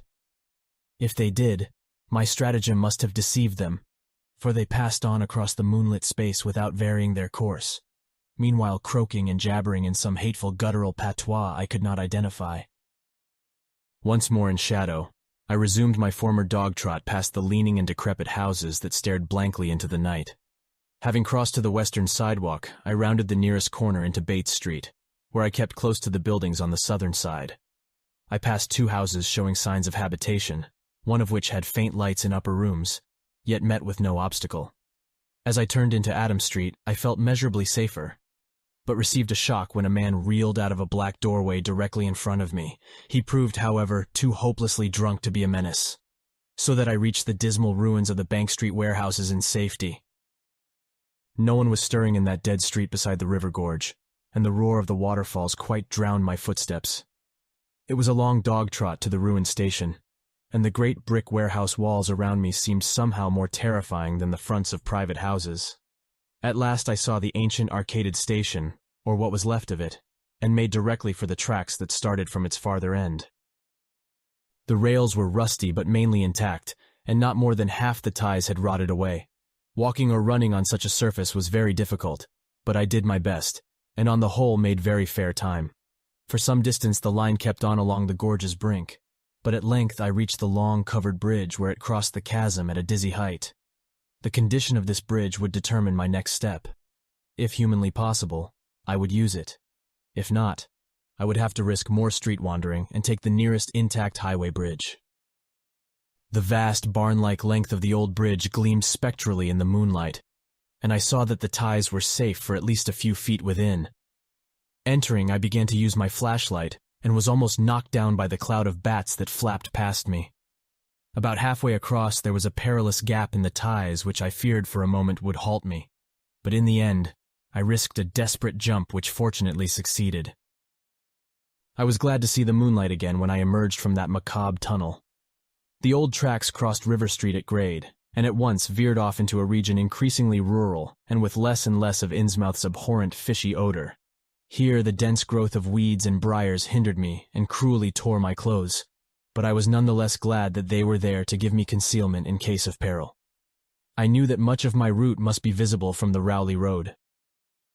The marshy region began very shortly, with the single track on a low, grassy embankment, where the weedy growth was somewhat thinner. Then came a sort of island of higher ground, where the line passed through a shallow open cut choked with bushes and brambles. I was very glad of this partial shelter, since at this point the Rowley Road was uncomfortably near according to my window view. At the end of the cut, it would cross the track and swerve off to a safer distance, but meanwhile I must be exceedingly careful. I was by this time thankfully certain that the railway itself was not patrolled. Just before entering the cut I glanced behind me, but saw no pursuer.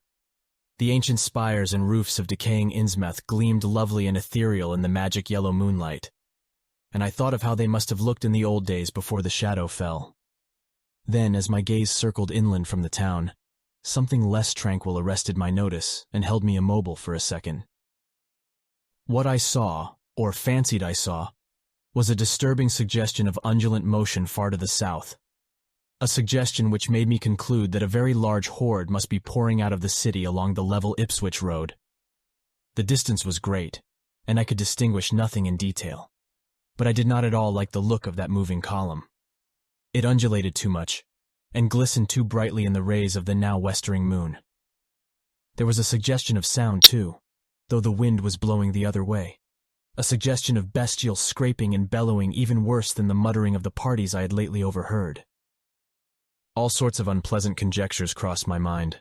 I thought of those very extreme Innsmouth types said to be hidden in crumbling centuried warrens near the waterfront. I thought, too, of those nameless swimmers I had seen, counting the parties so far glimpsed, as well as those presumably covering other roads, The number of my pursuers must be strangely large for a town as depopulated as Innsmouth. Whence could come the dense personnel of such a column as I now beheld? Did those ancient, unplumbed warrens teem with a twisted, uncatalogued, and unsuspected life? Or had some unseen ship indeed landed a legion of unknown outsiders on that hellish reef? Who were they? Why were they there? And if such a column of them was scouring the Ipswich road, would the patrols on the other roads be likewise augmented? I had entered the brush-grown cut and was struggling along at a very slow pace when that damnable fishy odor again waxed dominant. Had the wind suddenly changed eastward, so that it blew in from the sea and over the town? It must have, I concluded, since I now began to hear shocking guttural murmurs from that hitherto silent direction. There was another sound too, a kind of wholesale colossal flopping or pattering which somehow called up images of the most detestable sort. It made me think illogically of that unpleasantly undulating column on the far-off Ipswich road. And then both stench and sounds grew stronger, so that I paused shivering and grateful for the cut's protection. It was here, I recalled, that the Rowley Road drew so close to the old railway before crossing westward and diverging. Something was coming along that road, and I must lie low till its passage and vanishment in the distance. Thank heaven these creatures employed no dogs for tracking, though perhaps that would have been impossible amidst the omnipresent regional odor. Crouched in the bushes of that sandy cleft, I felt reasonably safe, even though I knew the searchers would have to cross the track in front of me, not much more than 100 yards away. I would be able to see them, but they could not, except by a malign miracle, see me. All at once I began dreading to look at them as they passed. I saw the close moonlit space where they would surge by, and had curious thoughts about the irredeemable pollution of that space. They would perhaps be the worst of all Innsmouth types, something one would not care to remember. The stench waxed overpowering, and the noises swelled to a bestial babble of croaking, baying, and barking without the least suggestion of human speech. Were these indeed the voices of my pursuers? Did they have dogs after all? So far I had seen none of the lower animals in Innsmouth. That flopping or pattering was monstrous. I could not look upon the degenerate creatures responsible for it. I would keep my eyes shut till the sounds receded toward the west. The horde was very close now, the air foul with their hoarse snarlings, and the ground almost shaking with their alien-rhythmed footfalls. My breath nearly ceased to come, and I put every ounce of willpower into the task of holding my eyelids down. I am not even yet willing to say whether what followed was a hideous actuality or only a nightmare hallucination. The later action of the government, after my frantic appeals, would tend to confirm it as a monstrous truth. But could not an hallucination have been repeated under the quasi-hypnotic spell of that ancient, haunted, and shadowed town? Such places have strange properties, and the legacy of insane legend might well have acted on more than one human imagination amidst those dead, stench-cursed streets and huddles of rotting roofs and crumbling steeples. Is it not possible that the germ of an actual contagious madness lurks in the depths of that shadow over Innsmouth? Who can be sure of reality after hearing things like the tale of old Zadok Allen? The government men never found poor Zadok, and have no conjectures to make as to what became of him. Where does madness leave off and reality begin? Is it possible that even my latest fear is sheer delusion? But I must try to tell what I thought I saw that night under the mocking yellow moon, saw surging and hopping down the Rowley Road in plain sight in front of me, as I crouched among the wild brambles of that desolate railway cut. Of course, my resolution to keep my eyes shut had failed. It was foredoomed to failure, for who could crouch blindly while a legion of croaking, baying entities of unknown source flopped noisomely past, scarcely more than 100 yards away? I thought I was prepared for the worst, and I really ought to have been prepared considering what I had seen before. My other pursuers had been accursedly abnormal, so should I not have been ready to face a strengthening of the abnormal element, to look upon forms in which there was no mixture of the normal at all? I did not open my eyes until the raucous clamor came loudly from a point obviously straight ahead. Then I knew that a long section of them must be plainly in sight where the sides of the cut flattened out and the road crossed the track, and I could no longer keep myself from sampling whatever horror that leering yellow moon might have to show. It was the end, for whatever remains to me of life on the surface of this earth, of every vestige of mental peace and confidence in the integrity of nature and of the human mind. Nothing that I could have imagined, Nothing even, that I could have gathered, had I credited old Zadok's crazy tale in the most literal way, would be in any way comparable to the demoniac, blasphemous reality that I saw or believe I saw. I have tried to hint what it was in order to postpone the horror of writing it down baldly. Can it be possible that this planet has actually spawned such things? That human eyes have truly seen, as objective flesh, what man has hitherto known only in febrile fantasy and tenuous legend? And yet I saw them in a limitless stream, flopping, hopping, croaking, bleeding, surging inhumanly through the spectral moonlight in a grotesque, malignant saraband of fantastic nightmare. And some of them had tall tiaras of that nameless whitish gold metal. And some were strangely robed.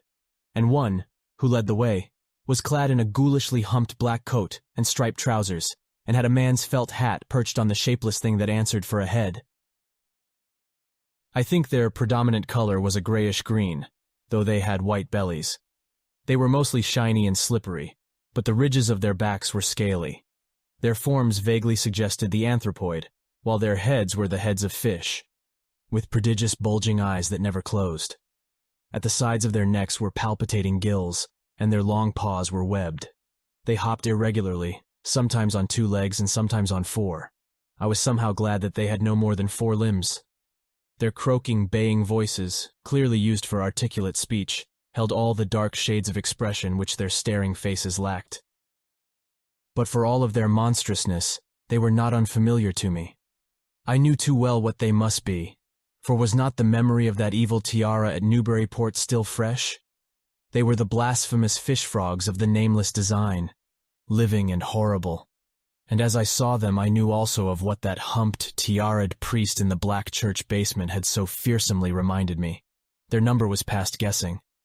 It seemed to me that there were limitless swarms of them, and certainly my momentary glimpse could have shown only the least fraction. In another instant, everything was blotted out by a merciful fit of fainting, the first I had ever had. Chapter 5.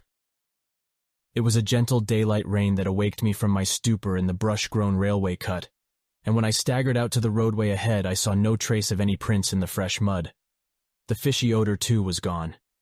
Innsmouth's ruined roofs and toppling steeples loomed up grayly toward the southeast, but not a living creature did I spy in all the desolate salt marshes around. My watch was still going, and told me that the hour was past noon. The reality of what I had been through was highly uncertain in my mind, but I felt that something hideous lay in the background. I must get away from evil-shadowed Innsmouth, and accordingly I began to test my cramped, wearied powers of locomotion. Despite weakness, hunger, horror, and bewilderment, I found myself after a long time able to walk. So started slowly along the muddy road to Rowley.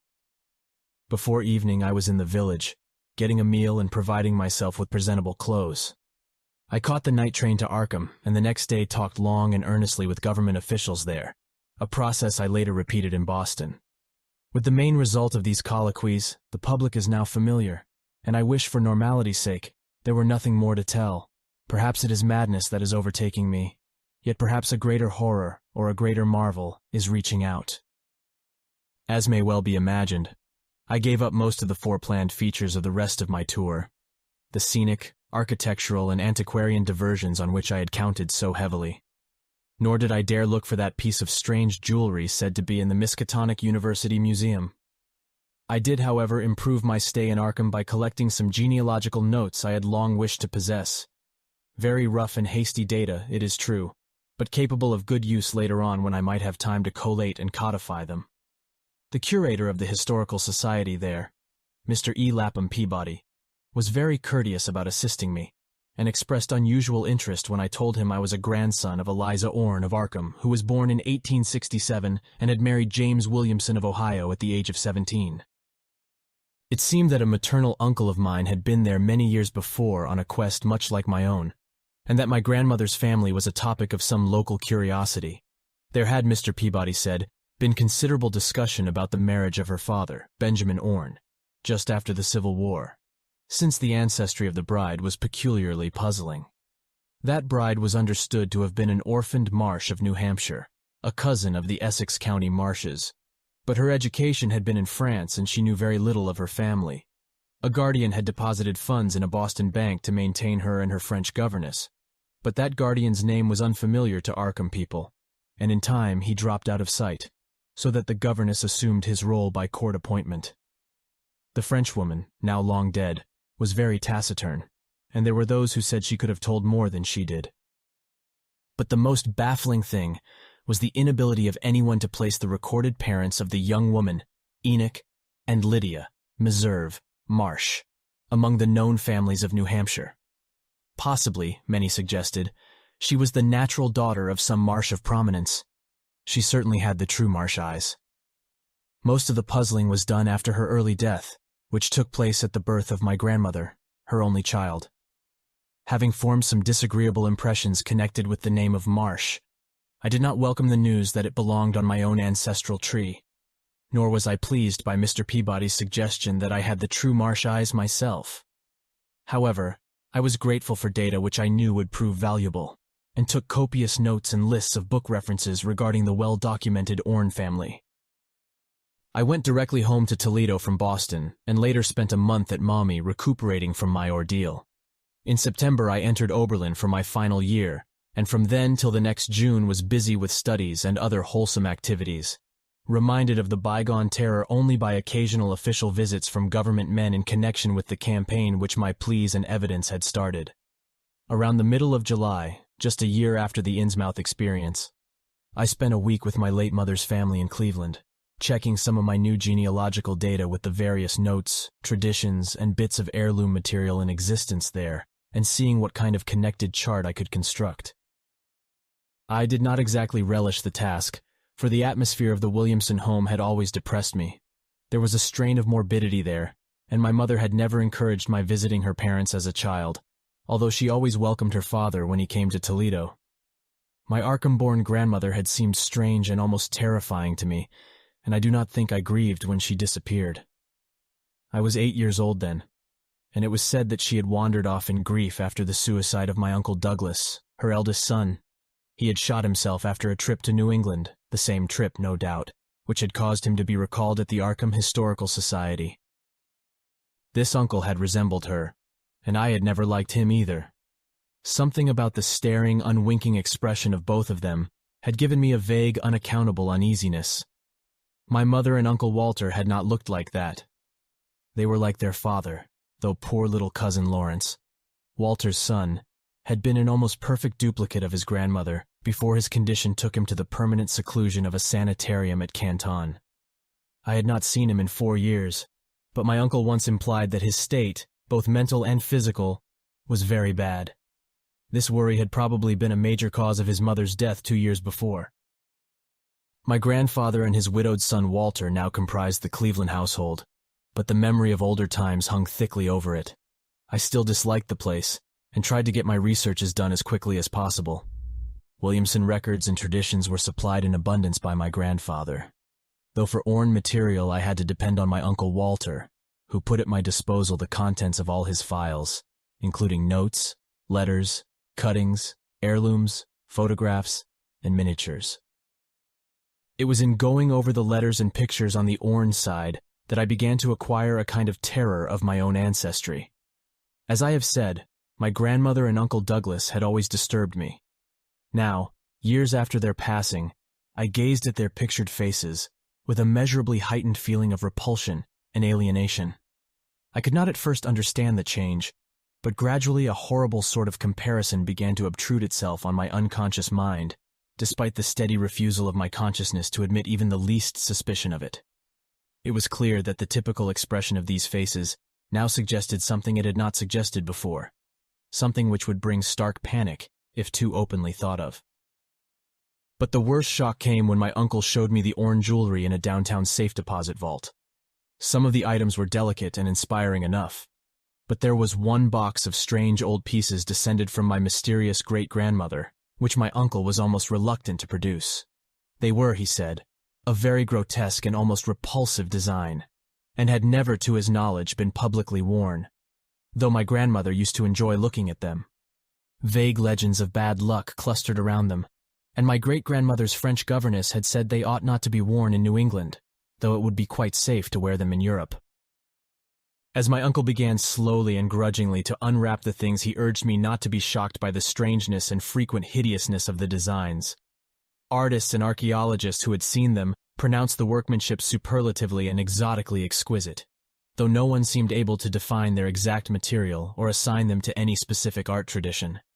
There were 2 armlets, a tiara, and a kind of pectoral, the latter having in high relief certain figures of almost unbearable extravagance. During this description I had kept a tight rein on my emotions, but my face must have betrayed my mounting fears. My uncle looked concerned, and paused in his unwrapping to study my countenance. I motioned to him to continue, which he did with renewed signs of reluctance. He seemed to expect some demonstration when the first piece, the tiara, became visible, but I doubt if he expected quite what actually happened. I did not expect it either, for I thought I was thoroughly forewarned regarding what the jewelry would turn out to be. What I did was to faint silently away, just as I had done in that briar-choked railway cut a year before. From that day on, my life has been a nightmare of brooding and apprehension, nor do I know how much is hideous truth and how much madness. My great-grandmother had been a marsh of unknown source whose husband lived in Arkham, and did not old Zadok say that the daughter of Obed Marsh by a monstrous mother was married to an Arkham man through a trick? What was it the ancient toper had muttered about the likeness of my eyes to Captain Obed's? In Arkham, too, the curator had told me I had the true Marsh eyes. Was Obed Marsh my own great-great-grandfather? Who, or what then, was my great-great-grandmother? But perhaps this was all madness. Those whitish gold ornaments might easily have been bought from some Innsmouth sailor by the father of my great-grandmother, whoever he was. And that look in the staring-eyed faces of my grandmother and self-slain uncle might be sheer fancy on my part.